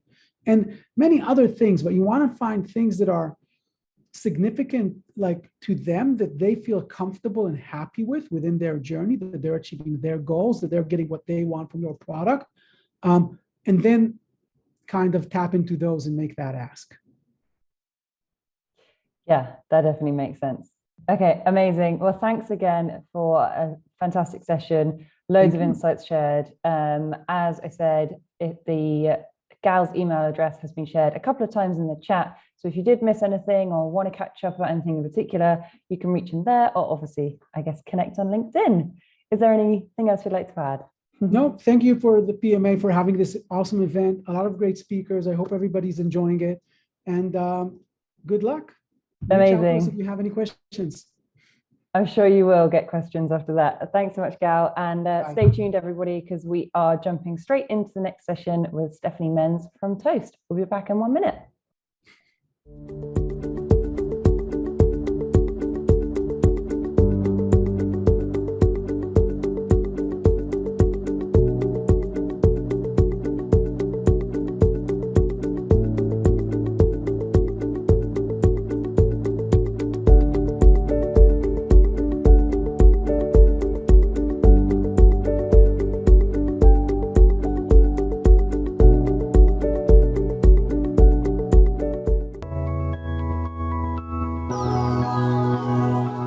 Hello, wherever you're joining us from today, we want to say a huge welcome to our global community.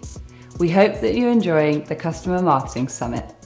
I also want to send out an extra special thank you to all our sponsors, partners, and participants who together have made this event possible. We are also delighted to welcome Cravocate as our headline sponsor today. Their sessions are bursting with insights to help you level up. But remember, the learning doesn't stop here. If you haven't already, you can upgrade your pass to include access to all today's sessions on demand with our Access All Areas pass.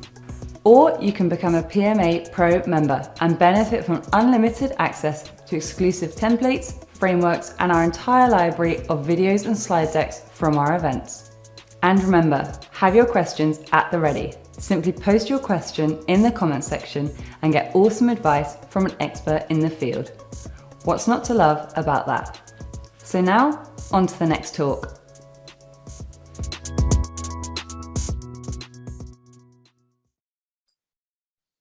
Hi everyone, my name is Stephanie Menz and I'm on the customer marketing team at Toast. Today, I am so excited to chat with you all about using A/B testing to help define your target audience. So here's the agenda for today's session. We're going to do a quick intro followed by defining the upsell use case and upsell funnel. And then we're going to dive into some creative testing and audience testing. Here are the top takeaways from today's session. I structured this presentation in a way as a tool that I wish I had a few years ago when I started working on customer upsell.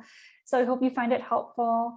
So we'll review how to create A/B tests, how to create segment-specific campaigns, how to refine target audience, how to use data to inform your upsell targeting strategy, and ways you can personalize some segment-specific campaigns. Before getting started though, I want to give a quick overview of Toast. So Toast provides a powerful all-in-one platform that's built for restaurants by restaurant people. It's better for restaurateurs, their guests, and their staff.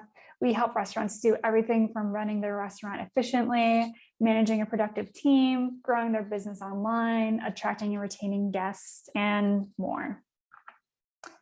And so first, I want to talk about the upsell use case I'll be reviewing in this session. So there are different types of upsells that serve different purposes and different ways to sell these solutions into your customer base. So for example, I've laid out, new product launch, product-led growth as a channel, which makes finding add-on products discoverable within your business's product, the customer success, which is a channel that can be used for upsells that you may need to support as a customer marketer, and so many more. But today I'm really going to dive into the use case around a new product launch that is applicable to all customers.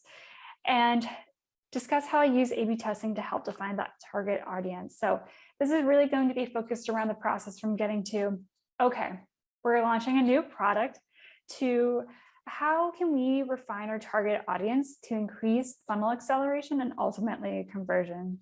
So our main goal really is to generate higher quality leads from our customer base that will have higher conversion throughout our upsell funnel.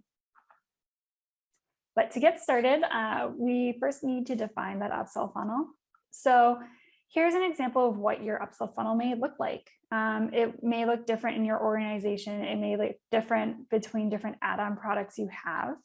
But it's important to go through this exercise for consensus across key stakeholders and for reporting needs, and to make sure everyone's aligned and speaking the same language. So at the top of your funnel, you have your total addressable market, which is your customer base that is fit for the product. You have your hand raisers, which could be customers that show they are interested in the product. Maybe the next stage is demo held. Maybe customers actually need a demo with their customer success manager or a sales rep before purchasing. Maybe they don't, and it goes straight from hand raisers to opportunity to win. So it may look different depending on your organization, but here's an example of what it potentially could look like. So next, I want to dive into creative testing. So now that we have defined our funnel, it's time to get started, but where? And when I went through this exercise, I wanted to start with the basics and make sure I had the positioning nailed down for this product. Then I wanted to move on to the best audience segmentation that I could evolve to. So my first step was to start testing messaging into our customer base. Using the messaging framework from product marketing, you can come up with a base email you can send into your customer base, and we can begin with testing the subject line. I like to think of refining the target audience exercise as a funnel as well. So you're going to want to start broad and refine to the point where you end up with customer personas for this solution. So getting to the persona step may take additional cross-functional collaboration with teams in your company. So for example, you may need to collaborate with your business intelligence team to do an analysis of customers attaching to the product to help understand the different attributes as to why. And we'll talk more about this later on. But right now, our step one is to start testing messaging into our customer base and A/B testing the subject line. Email is a really great channel to test messaging into, as it's very scalable, and the results are usually pretty easy to digest. And so I'm starting with subject line 2 because, ultimately I want customers to open the email. I want to know how I can get them to open it, so ultimately they can take that action of buying the product and becoming a hand raiser. So when creating your subject line A/B tests, you want to make sure you have your subject line versus, a control. So for example, say I want to test personalization in the subject line, and this will be our test 1. Subject line A will have the customer's name, and subject line B will not have the customer's name, but they're still the same subject line. This way, we're able to get an easy read on which subject line is a winner. Maybe, for example, we're hosting a webinar around the product. We can start testing the example with variation A being Stephanie's Bakery, are you free next week? Versus variation B, which is hi there, are you free next week? The winning subject line in this example is variation A, and then that will become the control, the winner for variation for test 2. So for test 2, then we can do, maybe a date and time test with the personalization token. So we have variation A being Stephanie's Bakery, are you free on October 5th? Versus variation B, which is Stephanie's Bakery, are you free next week? And then from here, we can see which one's the winner and keep testing into our customer base. So here are some of my favorite subject line tests that I like to do. This is by no means an exhaustive list. There's so many different tests you can do with subject lines, but I just wanted to highlight a couple.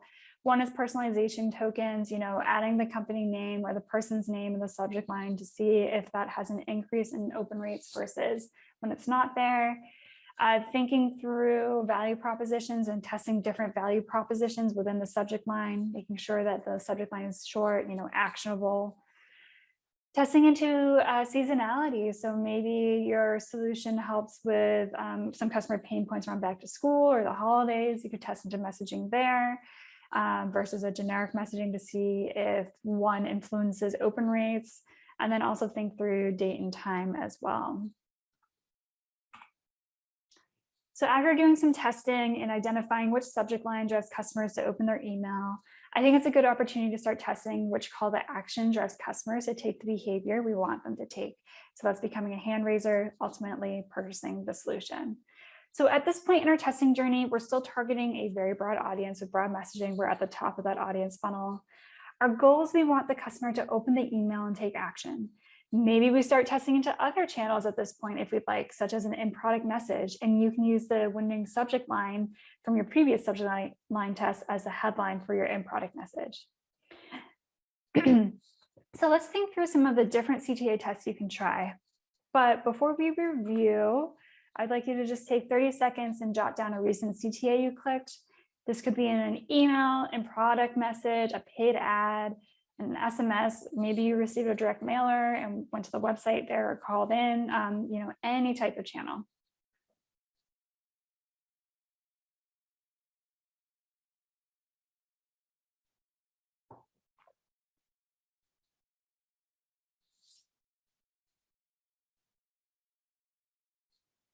All right, 10 more seconds.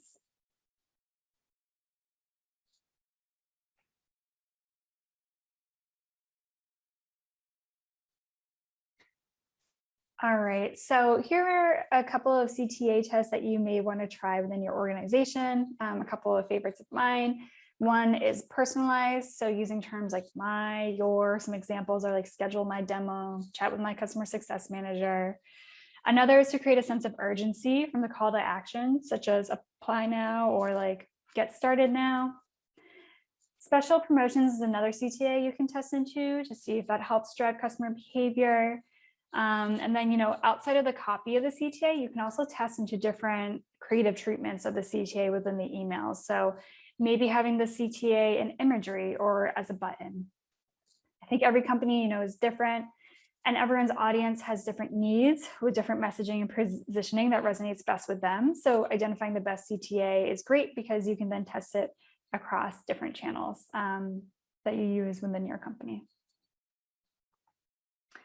So to recap, we now have a good sense of what subject line will drive someone to open our emails, which call to action will drive someone to click a link in our email. Now is a good opportunity to test into different messaging in our email. So here we're still at the top of the funnel with our target audience still broad, our messaging is still pretty generic, and we have the same goal of wanting the customer to open the email and take an action.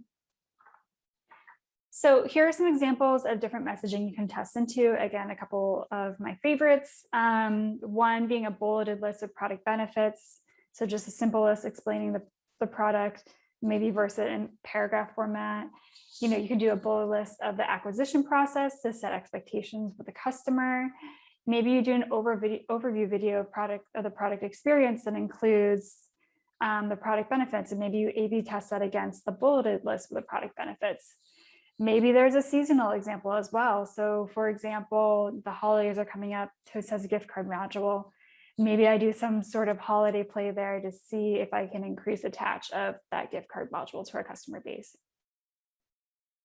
So now that we have a good feeling about our messaging and positioning, we can move into audience testing and start digging into the data to refine our target audience. So revisiting our audience funnel, we're starting to move down the funnel where we'll be digging into our data to start to create some hypotheses around which audiences we think will convert customers. So I'd like you to take 30 seconds and think of different segments you can test into.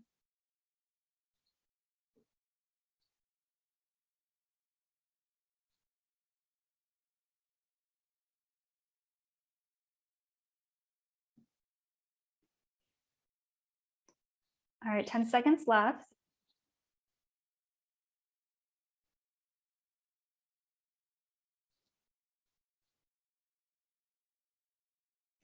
All right, so as I went through this exercise at Toast, I thought through the different attributes that I could test into. One of the things I really love about Toast is how there's data readily available for marketers to use.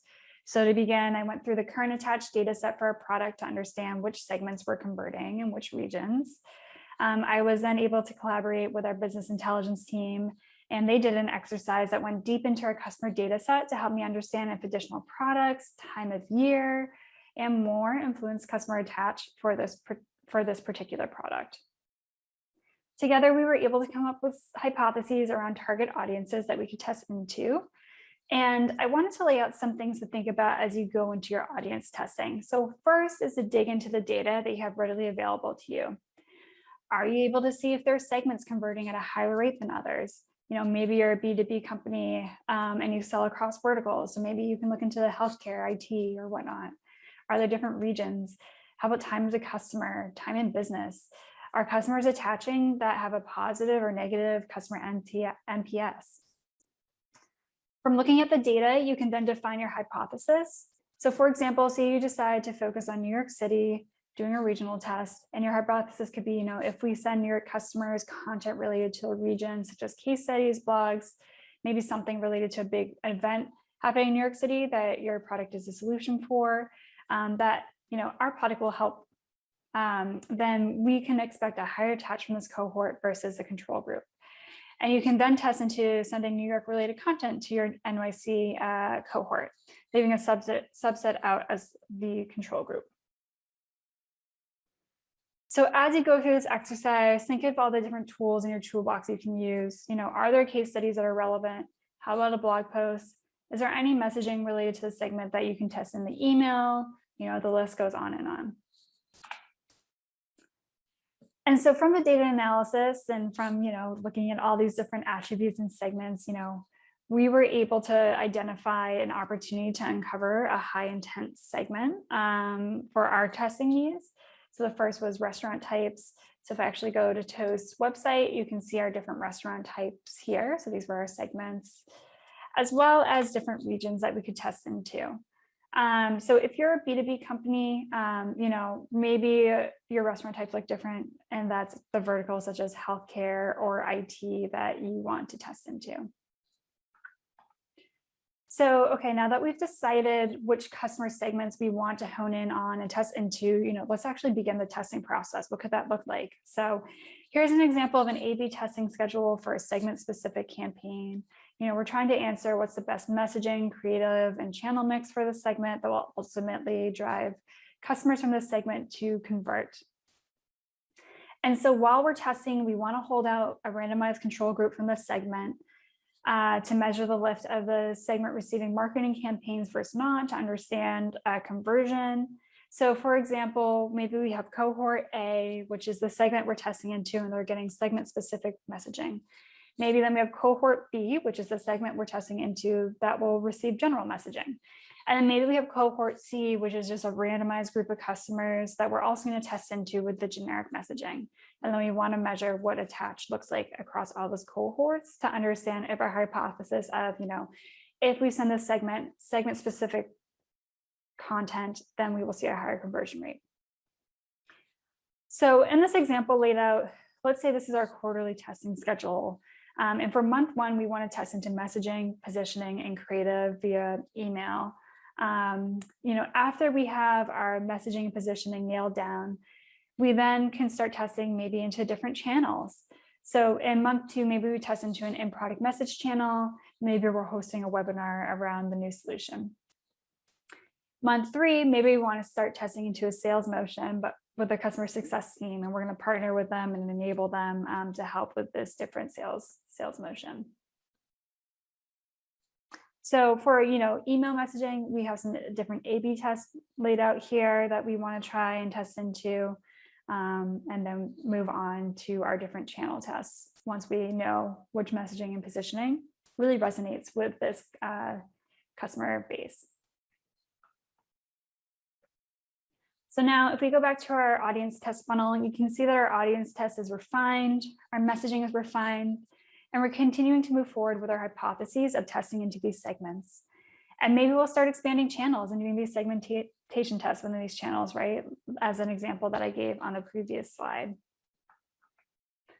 And so as we further refine our audience tests, here are some items we can think of testing into. Most I already mentioned, we can think about different creative treatment, including segment-related photos. We can think of the different segment-related messaging, including use cases in the emails or whichever channel we're using. Maybe supporting content related to some of their segment-specific needs. So case studies, blog posts, and whatnot. As we think about regional tests, maybe there's an event that the solution helps customers with that we want to test into and see if we can use that as a regional play. Maybe we include a case study from that region and other supporting content related to that region's needs. And also, depending on how large your audience is within these two segments, maybe there's an intersection between the tests that you're doing, and you can get even more specific and continue to create hypotheses between these two high intent, high converting audiences. So as you continue to tailor your messaging, your cycle then starts again with a creative testing as well. So once you hit that persona stage, you just keep testing into which subject line will help them convert, which messaging and positioning works best for this audience. And the cycle just continues and continues, which I think is one of the really exciting things about being a marketer is there's so much you can test into and just get super refined within a subset of your customer base. So as a reminder, here are the top takeaways I hoped you would get from today's session. First is how to create a simple A/B test, as we reviewed throughout this presentation, how to create segment-specific campaigns, thinking through, that different email tests of the messaging and positioning, and starting to test into different channels, seeing which channel customers attach better to, how to refine your target audience by looking into the data, thinking through, which segments, which reasons, which attributes within my company's data set can help show which customers are more likely to attach, so that we can start creating hypotheses and using these hypotheses and data to help inform our upsell targeting strategy. And then also thinking about how can you use different content within some of these segment related tests to help increase attach from this customer base. And so, I think one of the biggest things I learned from standing up a new funnel is, not to over-engineer the marketing. A/B tests are a simple and a really great tool to help refine your messaging and positioning, and a great tool to help define your target audience. So I hope you found this framework helpful. Like I mentioned, this is a tool that I wish I had when I first started upsell testing a few weeks back. And thank you everyone for joining.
Hi, everybody. My name is Gal. I'm CEO and co-founder at Cravocate.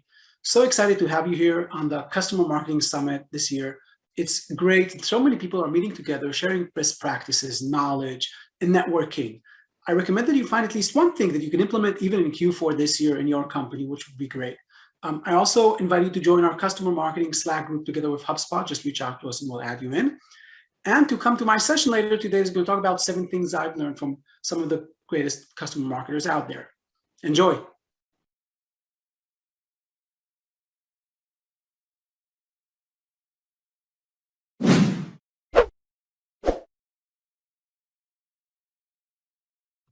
Hey everyone, I'm Brie Bunzel, coming to you live from Sydney, Australia.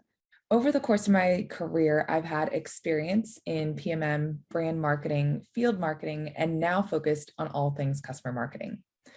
I'm excited to share more about my new Customer Advisory Board Masterclass. I learned about the importance of customer centricity at a young age of 7 when I didn't have the right audience, messaging, positioning, and pricing in mind for my neighborhood lemonade stand. My market researcher father was not impressed with the poorly located stand, undervalued 10 cents cup of lemonade, and it was there that I began my 101 lesson on understanding customers. Since then, I've had the chance to work for a lot of incredible customer-centric companies, learning the frameworks and the value of customer visits, experiences and events that fuel feedback loops and drive the overall company strategy. My team and I at Dropbox built the first customer advisory board program globally, and I've created a blueprint for running a successful CAB, all taught in this new CAB masterclass. CABs are an essential part and component of shaping your strategic framework for not only your product, but also your overall company strategy. This course will also help you understand the strategic benefits of a CAB, help you get business buy-in from stakeholders, and provide the right templates and guidelines to build a better customer advisory board experience for your customers. You'll have a chance to learn best practices to drive engagement among your members, both virtual as well as in person, and you'll learn how to best incorporate those customer insights into your company feedback loops. You'll hear from CAB experts at Asana, Adobe, Zendesk, LinkedIn, and the Product Marketing Alliance. It'll be filled with 3 hours of content, 13 chapters, 3 exclusive templates, and an official Brand Spanking New certification to seal the deal. I hope to see you there.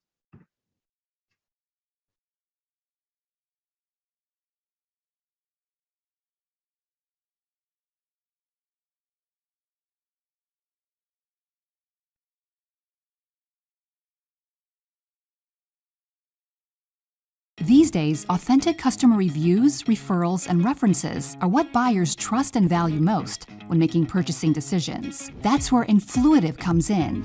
We're the advocacy, community, and engagement platform of choice for the world's most customer-obsessed brands, including Adobe, Cisco, IBM, and Mountain Dew. Our advanced targeting, personalization, gamification, and rewards drive extreme engagement and customer growth at scale. Let Influitive help you turn your customers into loyal advocates and grow your business.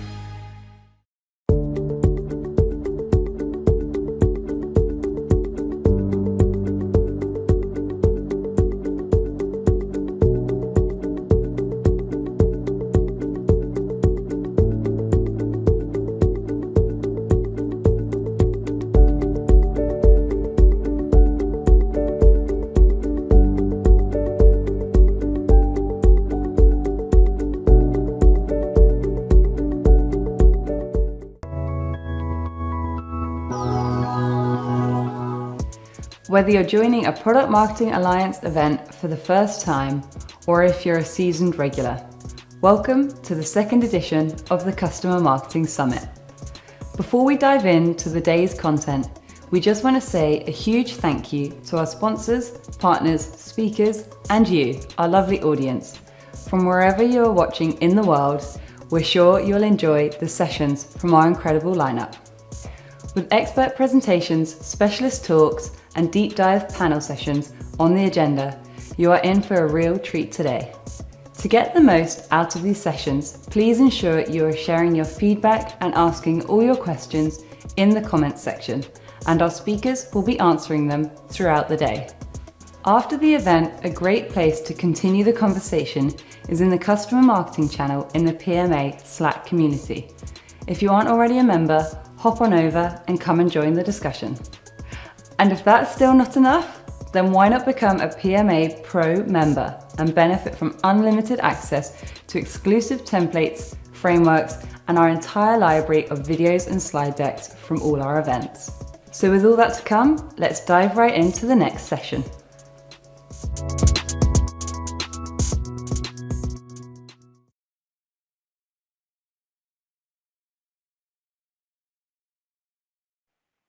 Hello, everyone. Thank you for attending our session, Better, Faster, Smarter, Ditching Spreadsheets for Purpose-Built Customer Reference Software that'll transform your program and your job. Every day, we talk to companies who've hit the limits of managing their customer reference program by spreadsheet, or maybe a few custom fields in their CRM system. In most cases, they've only just discovered that someone out there has built an application just for them, addressing essential program elements like advocate identification and recruiting, centralizing and tagging reference customers and customer content, operationalizing that messy reference request process, keeping data current and accurate, rewarding advocates, and perhaps most important, reporting on program results. My goal today is to show you what's possible, what a professional program really needs to reach its potential. Along the way, you'll meet a few of our clients from Benevity, Blackline, Coupa, Genesis Cloud Services, NICE CX1, formerly InContact, and Teradata. They'll be sharing their firsthand experiences from their post-spreadsheet worlds. So let's get started. Spreadsheets are fine for smaller companies with low volumes of reference activity and small quantities of reference customers. But as they grow, the limitations are magnified. The spreadsheet is riddled with gaps. What data does exist is inconsistent, which makes a big difference when you're doing a search. They're hard to keep current and accurate. Complex searches aren't really possible. And collaboration between sales, marketing, and customer success, which we call the reference ecosystem, forget about it. So what was better than nothing becomes simply unsustainable. Let me provide some context for our solution. In customer advocacy or customer marketing programs, there'll be a variety of functions because customer advocacy comes in many forms. There are an ever-growing number of technologies that support customer marketing. Our core competency is customer reference management. Looking at the full customer lifecycle, we support primarily the top of the funnel. And because of that, the key success metric for us and for our clients is revenue influenced. Our application, ReferenceEdge, is a database at heart, but it also has a lot of business process automation, targeting those pain points I mentioned earlier. That database is company gold. It supports sales along with a wide range of other stakeholders. And to support all those different needs, stakeholders have to know with a high degree of certainty who's referenceable to do what sorts of activities for what product, solution, use case, industry, you name it. They must trust the data, and only then can the program truly support essential reference activities, which ultimately fuel company growth. Identifying and adding happy customers to the reference database is the lifeblood of any customer reference program. Many companies have nomination intake processes that begin with an email or a Word template, or better, a web form. And that's a start. In our application, there are multiple possibilities. For instance, a CSM or a salesperson could go to a contact in Salesforce and click the Nominate as a Reference button. They'd complete a form you've configured to ensure the necessary information is collected every time. Once submitted, they can earn reward points, which encourages adoption. The nomination goes into a queue in an area of our system called the reference workspace. There, you would qualify that nomination following the process you've established, and if approved, a workflow transforms the nomination into a searchable reference profile. It's very easy for the salespeople to fill out a nomination form, and the form that we created has a lot of detail to it. So when we get on the phone with the customer, we're able to just understand exactly what they're interested in working with us on. So it simplified the process. They're able to nominate the salespeople when they're in their account. So it actually increased our number of nominations because the button's there. So they just click the button, they nominate, and we go from there. Nominations are a must-have, but the ideal situation would be that a system was continuously hunting for new references as opportunities close. We have that automation. An opportunity is won, and after an appropriate waiting period, a message is sent to the owner of that opportunity to see if the account is a possible reference. There are a few possibilities. The customer may need more time to see results, or the account may have been reassigned. But if the account is happy and referenceable, the nomination form is provided and once submitted is sent to the workspace nomination queue. For us, using the automated reference lead finder process of the RefEdge software has helped us get some of our more recently implemented clients into our program, and that has been a big help. It has saved me time instead of having to pull reports manually of some of our recent client wins and recently implemented clients. Automatically, emails are sent to our client success managers via Referenceedge, and then our CSMs can be the ones to determine whether or not some of our new clients can join the reference program, whether or not they're in a good place to speak positively about Benevity. Spreadsheets provide a way to manage some details about reference customers, such as whether or not they are referenceable, and perhaps the activities they're up for doing. After that, it gets harder to collect the information, let alone keep it up to date and report on it. Referenceedge provides the ability to keep a detailed reference profile on each contact, including granular information about their referenceability and the attributes to support search. It supports multiple statuses, which can be linked to customer sentiment ratings or scores maintained by CSMs. It's easy to set limits to prevent overuse, view rewards activity, and Referenceedge keeps track of each and every use, which supports revenue influence reporting. That profile data, again, not just for our team to be able to see that data and have it all in one place, but the ability for our account executives to now automate that, update the attributes at any time. And we also are now working closely with our customer success managers who now have licenses to be able to do that as well, and to help kind of drive the value and the health of that account, and to really help that account executive too, just because of the sheer fact we've had so many new account executives come in. So often we know, or the customer success manager knows more about the account than they do. So maintaining that profile data and the active status or caution status of that account is super helpful. And everybody that has a license, can see that. Pre-Referenceedge, we had multiple team members working on different advocacy projects. Someone here for case studies, someone over here for speaking opportunities, someone over here for references. We would constantly butt heads, trying to get the same advocate for multiple different use cases. Or we would end up, overusing an advocate because we grab them for a webinar over here, we're asking them to do a case study over here, and then I, jump in with a reference call over here.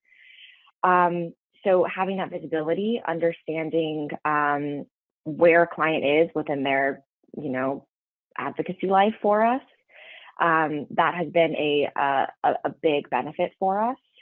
As well as being able to add very quick notes onto an advocacy profile, understanding that sometimes the account owners for a specific account have a lot of information, but we also speak to the clients a lot. And so we have all that information there in one single place that we can look back on, and it's just a centralized hub where we can see everything that we need to know in order to approach specific clients accurately.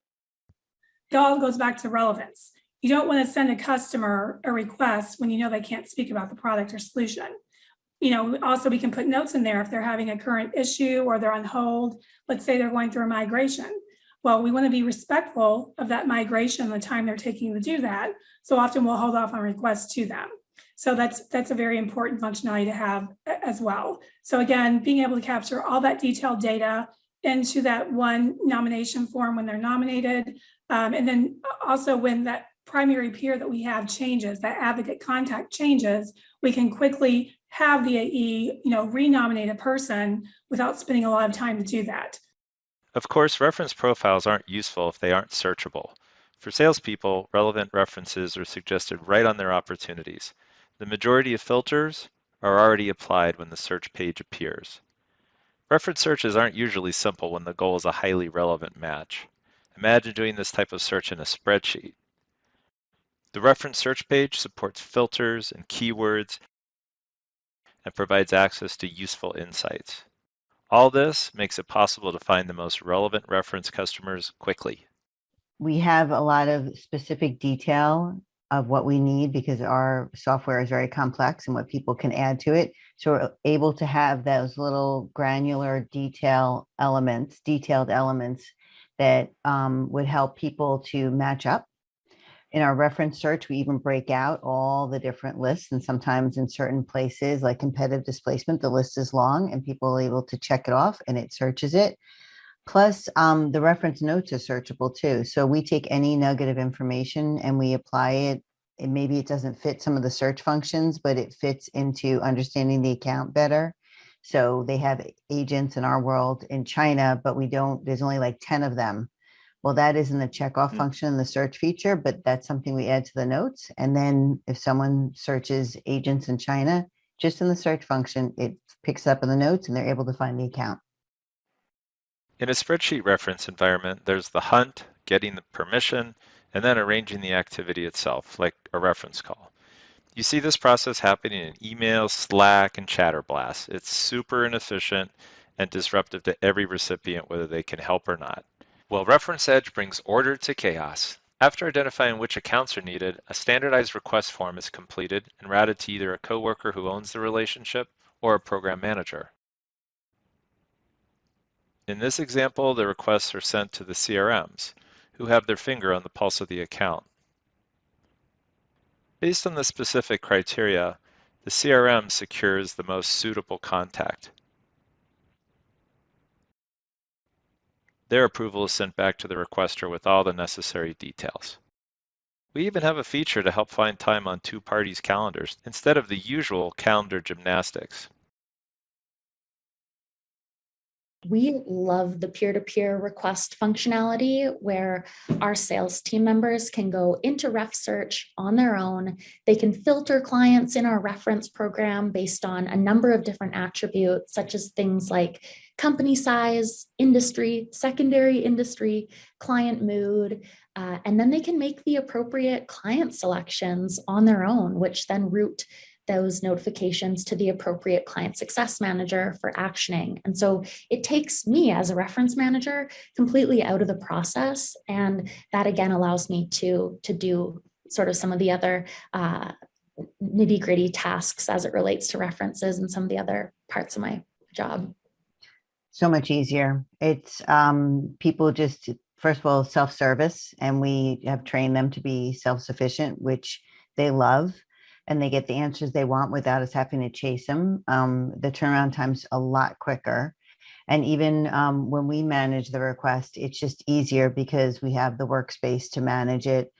We see other requests is going along and we're able to then search on our own within the environment. The expression change is the only constant certainly applies to customer reference data. If you're managing it by spreadsheet, there's probably one or a handful of people tasked with this never-ending and rather futile job. We decentralize that responsibility to make it realistic and feasible. On a scheduled basis, Reference Edge identifies reference profiles that have passed their freshness date, a threshold you determine. The designated relationship owners, such as CSMs, receive a request through email, chatter, or Slack to review the profiles in question. From one page, the accounts and related contact information can be reviewed and modified. In some cases, no updates may be needed. In others, a reference should be deactivated for one reason or another.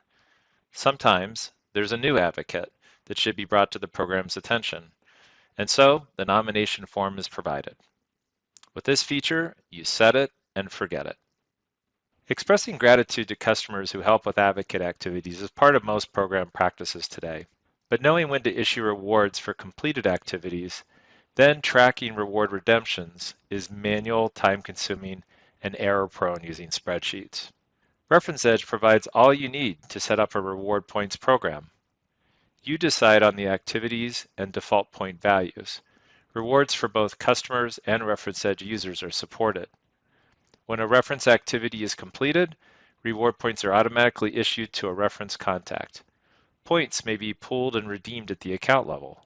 Issued and redeemed points are easily reported on real time, which makes life easier for you and makes the finance people happy. Benevity itself is a software company that helps to administer employee giving and matching and volunteering programs for a ton of companies globally. And one of the features of our platform is that we're able to generate electronic gift cards and gift card codes. So oftentimes after a client has been a reference for us, we will send them a charitable gift card that they can redeem to any registered charity that's near and dear to their heart. And again, that only happens because we have all of the tracking that's available to us through Reference Edge. We are doing rewards for our customers. So we have a point structure, and that is tied directly to GCAP. So we call them GCAP points. So when you do a reference activity for us, whether it be a reference call, analyst activity, customer story, dare I say site visit, pre-COVID, you would get rewarded points, and then you can see your point value within the GCAP hub, which again is a third-party tool. And our advocates love it. They go in, it's a gamified platform that also allows them to earn points within that program that also then push back to Reference Edge so we can see all the data in one spot in the background. Yeah. So that we can also see that, hey, you've got somebody that did a reference call, but gosh, they're also in the hub weekly, bi-weekly. So it's not just, they did a reference call and they go away. Mm-hmm. They're still engaging with us and earning points at the same time. Reporting may be one of the biggest advantages of using a purpose-built reference management app versus spreadsheets. Data is so important not only to running a professional program, but quantifying your program's contributions to company growth, sales efficiency, and effectiveness. Reference Edge, being a Salesforce native application, takes advantage of the robust native Salesforce report and dashboard capabilities. As a jumpstart, we include over 20 pre-built dashboard charts covering nominations, request activity, rewards, gap analysis, and more. Those charts are based on over 50 pre-built reports. We have so many reports, we've created a report of Reference Edge reports. Of course, you can also build your own or use a Salesforce compatible BI tool. Program goal setting is so important because it's easy to lose track of big program objectives in the noise of the day-to-day. Our feature Program Health Monitor is where you can create goals and track on progress and compare performance between time periods. Oh, you're not in spreadsheet land anymore. Last year, we decided to create a goal where all of our reference requests would be actioned within about 2 business days. And it was a tough goal. That's a very quick turnaround when it comes to reference requests.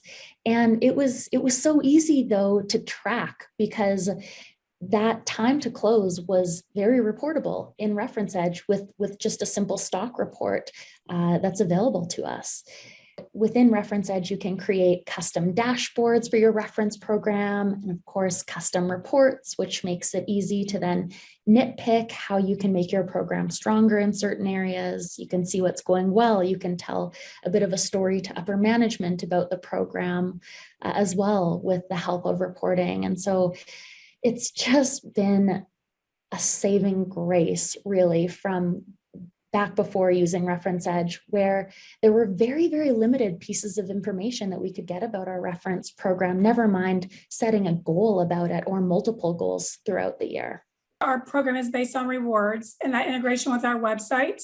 So to be able to track the points, all the rewards, the redemptions that come through our member website when they redeem, that is captured within Reference Edge as well. And from the reporting aspect, every month, which I had to do last year, we are now reporting like liability reports, which encompasses 3 separate reports, extremely detailed work. And part of that is the redemptions rewards in terms of what points have been earned, what points have redeemed, and how that equates to a dollar amount. So the reporting again feature and that functionality, and the fact that we have that automated now really, really helps scale back the time I'm spending on reporting. Reporting's great. The dashboards, the out-of-the-box dashboards are fabulous. We have enhanced those. So we're broken out into segments. So we just take the dashboards and break out the segments. So we show each segment how many accounts and customers are being nominated into the program, how we're using them. And also the biggest value that we show is how long it's taking to fulfill a reference request. So because we have the peer-to-peer environment, like I said before, it's easy and it turns a reference request around in 24 hours. They're able to see, when the people say, well, it usually takes so long to fulfill a reference, we're able to show them, no, it doesn't. This is all tracked. And it also shows the value that we have to the business by attaching the revenue. So we were used for X opportunity closed 1, and here's what we have helped provide to the business. Especially because I'm newer to Coupa, I've been here for about a year. We've been talking about how we can showcase the value of customer marketing. And one of the things that I want to put together is like a customer marketing digest that showcases all the value that we're putting together for not only references, but all of our stories and touch points and social. So really, we've started with the reference side of the house because that's basically the easiest thing to measure with Reference Edge. So we want to start there and have that be our first thing that we send out in our customer marketing digest. We wanted to do kind of just the baseline metrics. So how many new advocates do we have in a program? How many new customer accounts do we have in a program? Which advocates do we have that align up to our industries? And one of the things that we look at for industries is, does that match what the open opportunity pipeline looks like? So we have sort of some of those benchmarks and metrics, but then, what are these metrics and why do they actually matter? And I think, how does that make the case for customer marketing as well? And so we specifically wanted to dive into a couple areas. One was, how does advocacy decrease churn? And so we were actually able to go in and run the reports that showcase, what customer accounts life looks like with advocates and what it looks like without advocates. And we're able to make that case, which is amazing, right? So that's like that post-sales case, and usually churn is a top-level organizational goal. So we're able to actually showcase that when there's customer accounts that have advocates, they actually stay along longer. And on the flip side, when it comes to net new revenue, we also were able to showcase that accounts and opportunities that actually close that have a recorded reference in our enterprise segment had a 4x higher ACV. And so what's great about that is you can actually turn around and say to sales like, hey, by the way, if you actually go through the process and are getting references into your deals, and then of course going through the official process so that we can help you find the most fitting reference to make sure that it's, higher chances of closing, likely you're going to be able to get more out of those deals. It's so important that you do have that in place so that one, you can report on it quarter over quarter, but then two, it goes without saying, but when it comes time to ask for resources, or when, the sales leader goes to your leader in marketing and says, what are you guys doing for us? How are you helping us close deals? They can actually pull up these statistics and these analytics like right away. So for me, I want that backup and I want that like plan in place so that if anyone's asking, I can say, yep, here you go. Here's what we're doing on a day-to-day basis. And here's the metrics reported out quarterly for you all. So now there is a better, faster, smarter way to run a reference program. There really is a company out there that heard your challenges and created a solution that automates what makes sense so that you can be a strategic advocate consultant to your stakeholders. And we've been doing it since 2003, native to Salesforce since 2013. Your CMO, CRO, and CEO are looking at programs like yours to drive company growth, and we can help. A big thanks to our advocates, Elise, Charlotte, Delaney, Jessica, Lisa, and Maria for sharing their stories. And thank you again for coming to our session.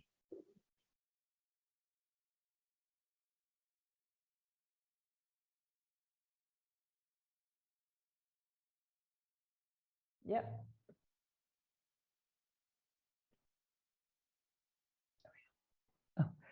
Hi, everybody. So thank you very much, David, for that really insightful session. So great to hear from so many of your fantastic clients as well.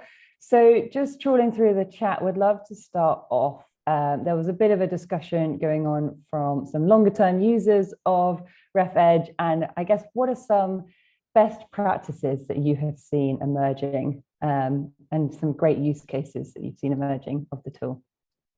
Wow, that's a broad topic, best practices. I kind of group it into some of the areas that were in the presentation, like recruiting best practices and data maintenance and updating best practices and so forth. And I would say, if you want to have a good look at the full view, go to our blog, point-of-reference.com/blog.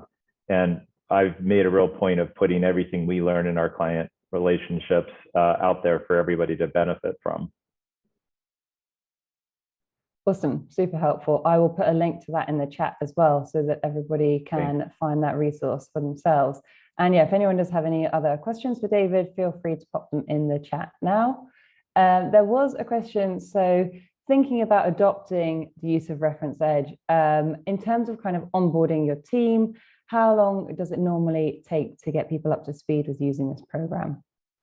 The implementation is on average 5 to 6 weeks long, but adoption is another question, kind of separate from the technical installation. And I think that adoption always involves carrots and sticks. And the stick is going to be getting leadership on board, particularly VPs of sales, VPs of customer success, and helping them understand the value and the community benefit, I guess, of everybody participating. And then the carrots, we've got rewards built into our system to make it easy for people to get something tangible, points that can be translated into something that our clients decide to redeem for.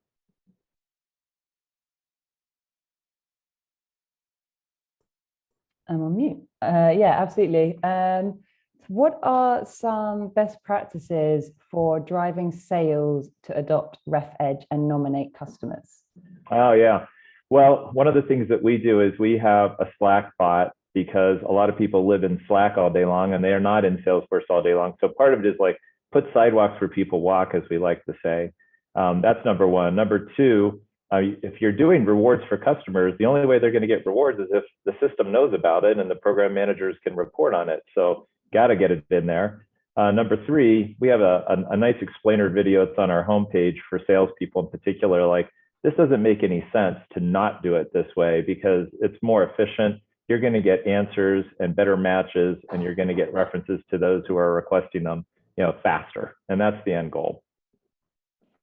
Yeah, absolutely. Awesome. So I'll do a final call for questions if anybody has one. But in the meantime, I guess, how can people get in touch with you? What's the best platform if they want to learn more?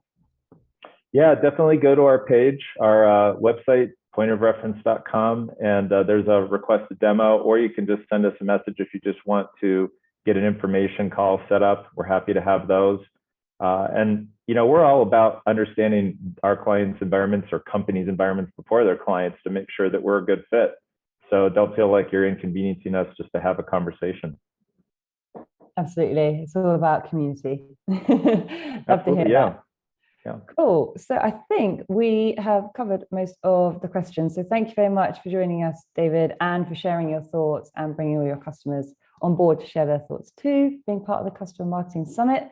We do have one more session from Patrick Cali at Quorum coming right up. I know we're a couple of minutes behind, but we're going to launch right into that session. So thanks again, David. Thank you.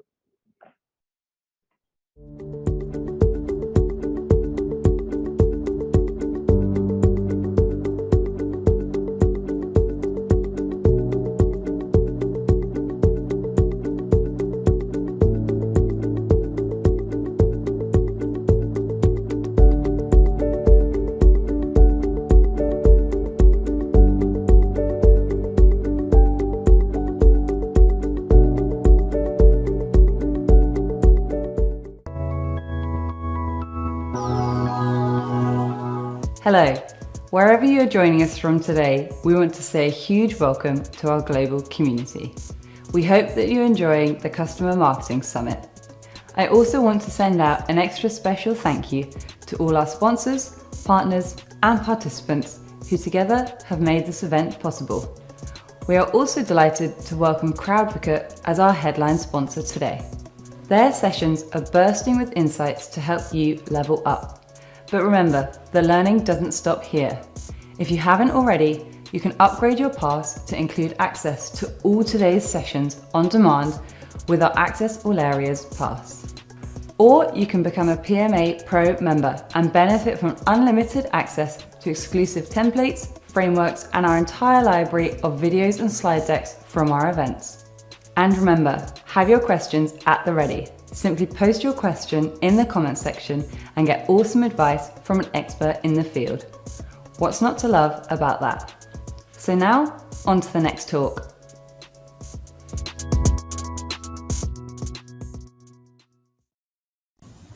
Hi folks, thank you so much for coming to my talk on delighting customers at scale. I'm really thankful that the Product Marketing Alliance, let me come here and have this conversation with y'all, because this is the topic that really got me excited about customer marketing in the first place. My name is Patrick Cayley. I am a customer marketing manager at a company called Quorum in Washington, D.C. We make software for public affairs professionals. Before I became a customer marketing manager, I was a customer success manager, where I was creating delightful experiences one-on-one with each of my customers. But I really wanted to do that at a bigger scale. And so I became a customer marketing manager, where I was able to take what I learned as a customer success manager and spread it across our entire user base to create one beautiful, delightful customer journey. Today, my goals are to share my customer marketing framework, show my formula for delight, which is just kind of like a pretentious way of saying these are the things I look for whenever I'm trying to create a delightful experience. These are the kind of tests that I run. And then lastly, I'm going to give you a bunch of tactics to make delightful experiences.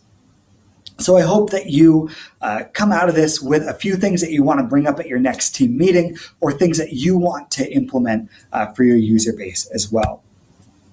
And this is really important because as the customer marketing manager, you're the role model for the rest of your team when it comes to how to interface with your clients.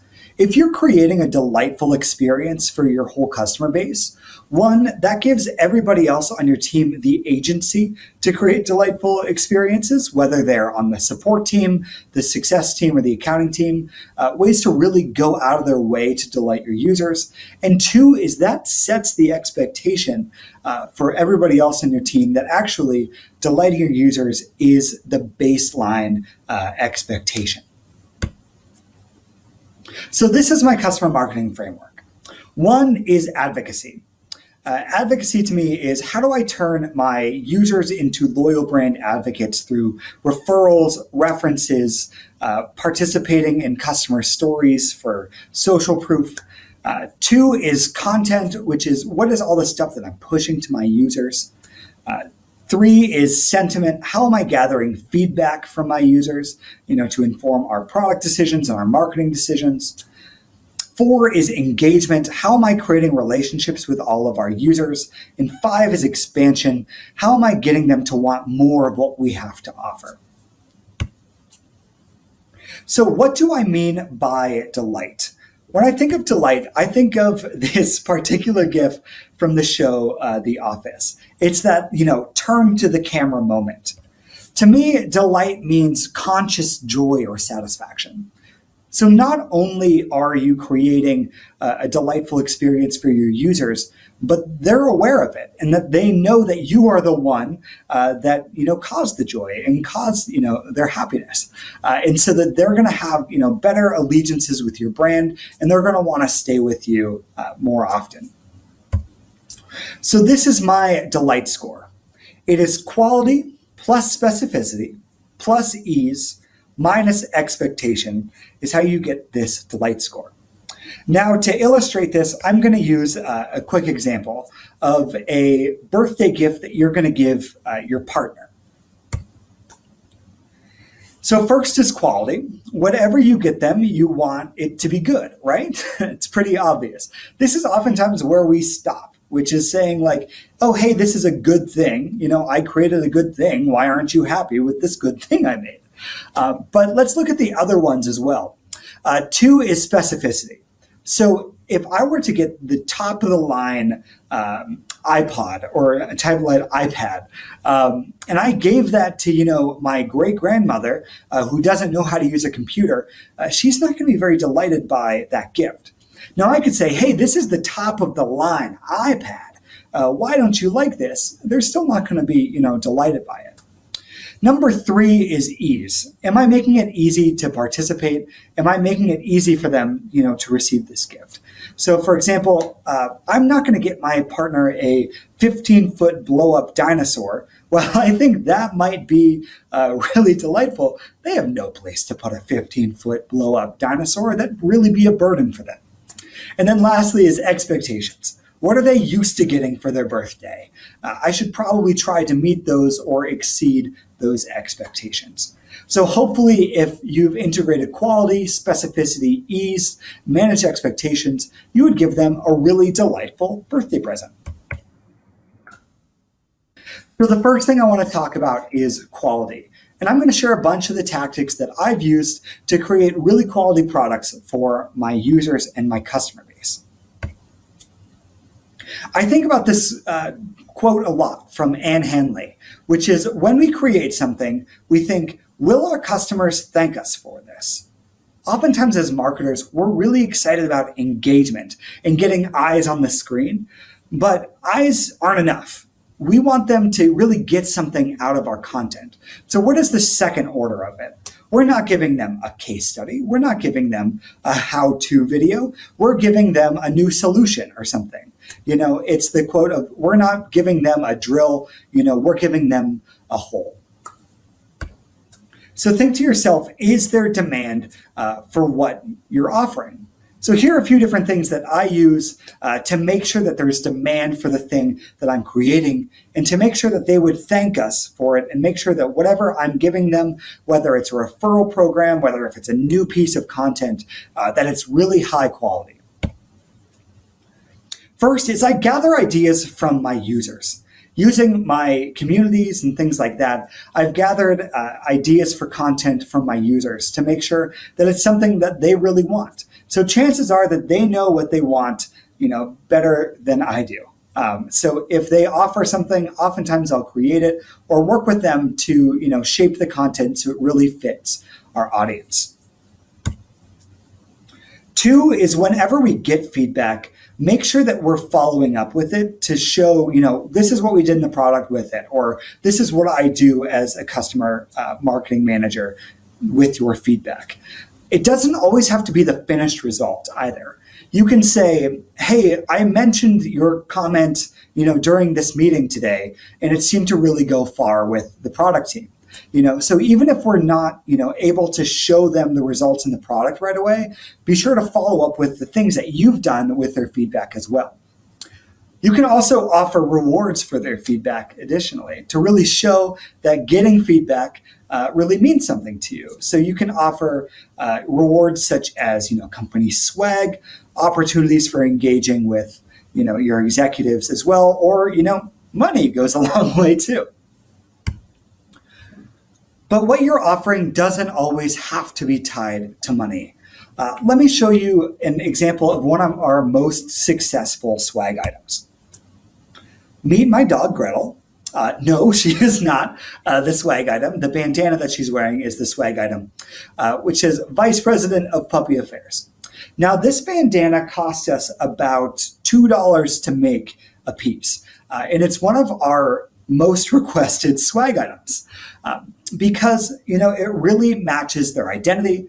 It's a high quality item and it's nice and stretchy and stuff like that, but it has a quote on it that our users, really identify with and that they really cherish. And so we've gotten a lot of people sending pictures of their dogs wearing these bandanas, really excited on social media as well. And so it doesn't have to cost a lot of money. Actually, the rule that I found is that I would much rather get a a higher price or a higher quality, less expensive item than a cheaper, higher price item, if that makes sense. So I'd rather give them the best pen or the best dog bandana that I put a lot of thought into versus, a cheap jacket or, a cheap, really tech toy or anything like that. So by using those tips, you can create a really quality item or create a really quality piece for your customers. Number 2 is specificity. Would my audience say, "Ooh, I was looking for that," or would somebody send it to them? I segment my users to make sure that everything that they get is relevant to them, so they want to keep coming back and seeing my content and stuff like that as well. So in order to do this, one is I answer the questions the audience is asking, one in the Help Center and in Google Search. So you can use Google Search Trends to discover what are people in your industry looking for with your content, and then I can directly answer that in a webinar or a roundtable. Speaking of roundtables, I host frequent roundtables with my users to hear what they're thinking and what questions that they have related to our market. Once we've done that and I've gathered feedback from other folks as well, we're able to put together some really fine-tuned pieces of content that are, really applicable to that specific audience. It's answering their direct questions. And then 3, I use our Help Center and our support queries to see what are the things that our audience has the most questions about or needs the most help with. And then I create content based on that. And so these are the ways that I've created content that's really specific to our users and stuff that they are really asking for and that they really want. 2 is I use usage data to ask about specific workflows to gather feedback. So rather than just asking all of our users like, "Hey, how satisfied are you?" Now, granted, we do that. We have an NPS and we have a customer satisfaction score. But in order to get more fine-tuned feedback, I'll reach out to my users who've done specific things in our product to make sure that they're happy with the workflow and stuff like that. Or after they've, engaged with one of our workshops or webinars, we'll send them follow-up after that. Additionally, kind of going off of that, is whenever we're trying to gather a customer story or a case study, or we want them to speak at our events, one, you always have to show why they're a great fit to speak. It's great not just to say like, "Hey, we need more case studies. Would you like to be in a case study?" But rather say, "Hey, we're looking for folks in this, specific industry to talk about this specific thing. You are fantastic at that. We would really want you to be the one to do that." Now that extends far beyond just case studies and participating in your content. If you're asking for feedback, you want to say, "Hey, you've done XYZ, so we would love to hear what your thoughts are." Or if you want them to participate in a webinar or attend stuff or listen to content, whatever it is, you should be using your attributes that you know about your users and reiterate that to them to say, "Hey, you work in this industry, so I think this would be really important for you."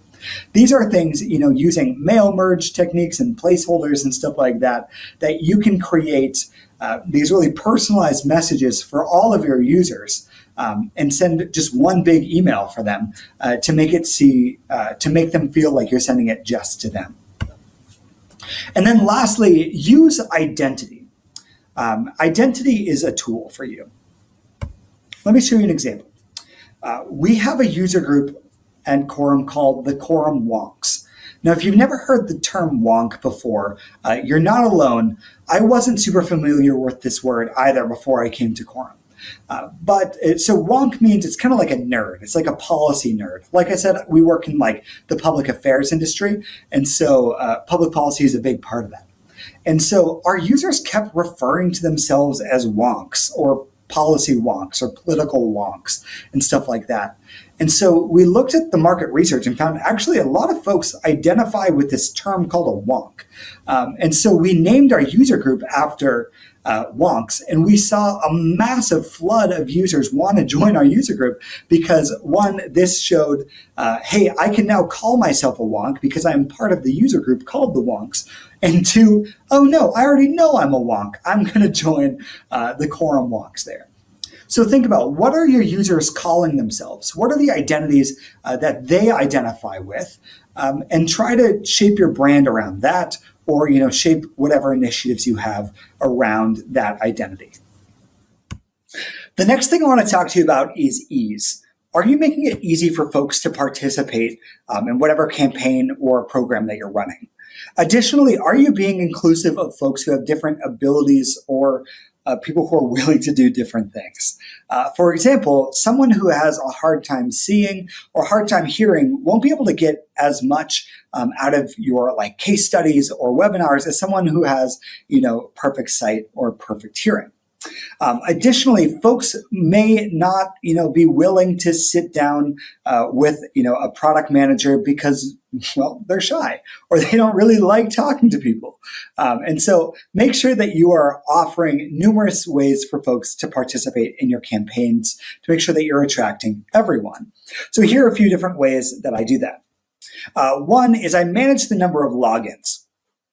So, for example, we decided to host our community on LinkedIn because that's where our community is, or that's where all of our users are.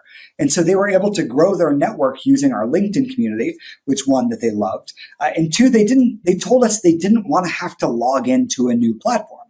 And so we've seen a lot of success out of our community on LinkedIn because that's where people were, and we were able to manage the number of logins that they had in order to participate. Be proactive and prescriptive on ways they can get involved. Now, it's more helpful to say, refer a friend by going to XYZ website versus just saying refer a friend. There's a bunch of different ways that you can get involved, but make sure that you can direct them specifically how to do that. It's a lot more easy if you're being prescriptive to participate than if you're just being vague. Additionally, use forms and automation to make sure that you're collecting the information that's important to them or important to you. So it's not just throw stuff out in the wind to see what would be helpful, that your users feel like they're being really productive and being specifically helpful for what you want. Make sure that your content is on demand in addition to live and in person. Now, I think that in-person conversations and live events are really impactful, but one, they're not for everybody. Not everybody has the time to, take a meeting or, participate in a webinar. They might want to just, watch it later on at 2x speed. So make sure that you're being inclusive of those folks as well so they can also participate. Offer numerous ways to get feedback and be proactive. Reach out to your customers to ask for feedback, not just have a landing page that they might click on in your platform. And then lastly, qualify through content to avoid wasting their time. Now, I used to have a group of customers that opted in to being invited or getting a calendar invite for every single workshop or webinar that we hosted. Now, after the 5th or 6th workshop, they stopped attending. And I was really wondering why. And so I reached out to a few of them, and they all said, after the first one, I realized I wasn't getting anything out of these workshops, so I stopped attending. Now, that first workshop was on a very niche subject matter that was only for a particular segment of our users. And so they attended that and realized it wasn't worth their time to be there and assumed that none of our workshops were worthwhile to attend. So make sure that you're being very descriptive about the content that you're about to offer, and use other content, to help push to additional pieces of content, essentially.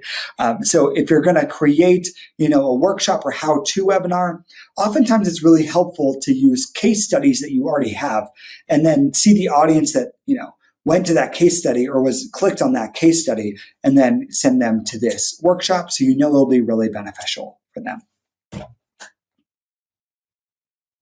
Expectations.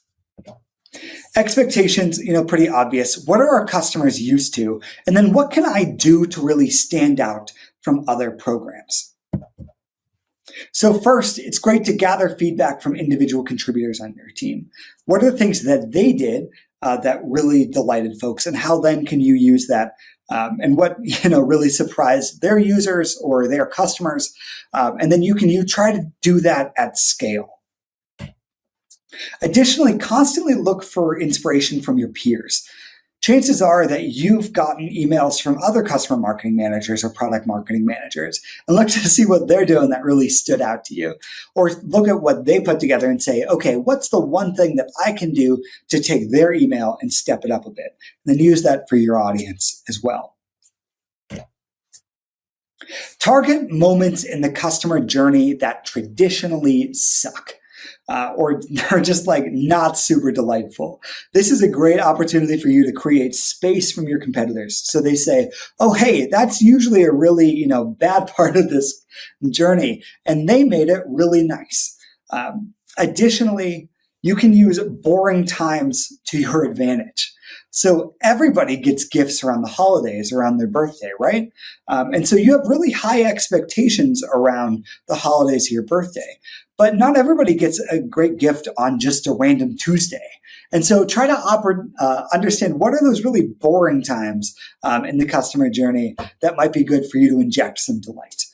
For example, we have a part of our product that is a little bit of data entry, and you put in pieces of data. And what we've done is we created an in-app announcement with confetti that pops up to say, "Hey, congrats, you did it!" So something that's kind of a little boring to do became kind of a delightful experience for them. So we were able to inject a boring thing with a little bit more delight. So I'm hopeful that you got a bunch of inspiration out of the things that I mentioned here. Test your projects using quality, specificity, ease, and expectations to make sure you're, making full use of each of those elements to, boost up your projects, your programs, and your campaigns. Additionally, here's a QR code to add me on LinkedIn. I would love to continue this conversation, to grab coffee with you, to learn more about what you're doing in order to create delightful experiences, or just for us to connect. Thank you so much for listening to me talk about creating delight. This has really been delightful, and I hope you enjoy the rest of the summit.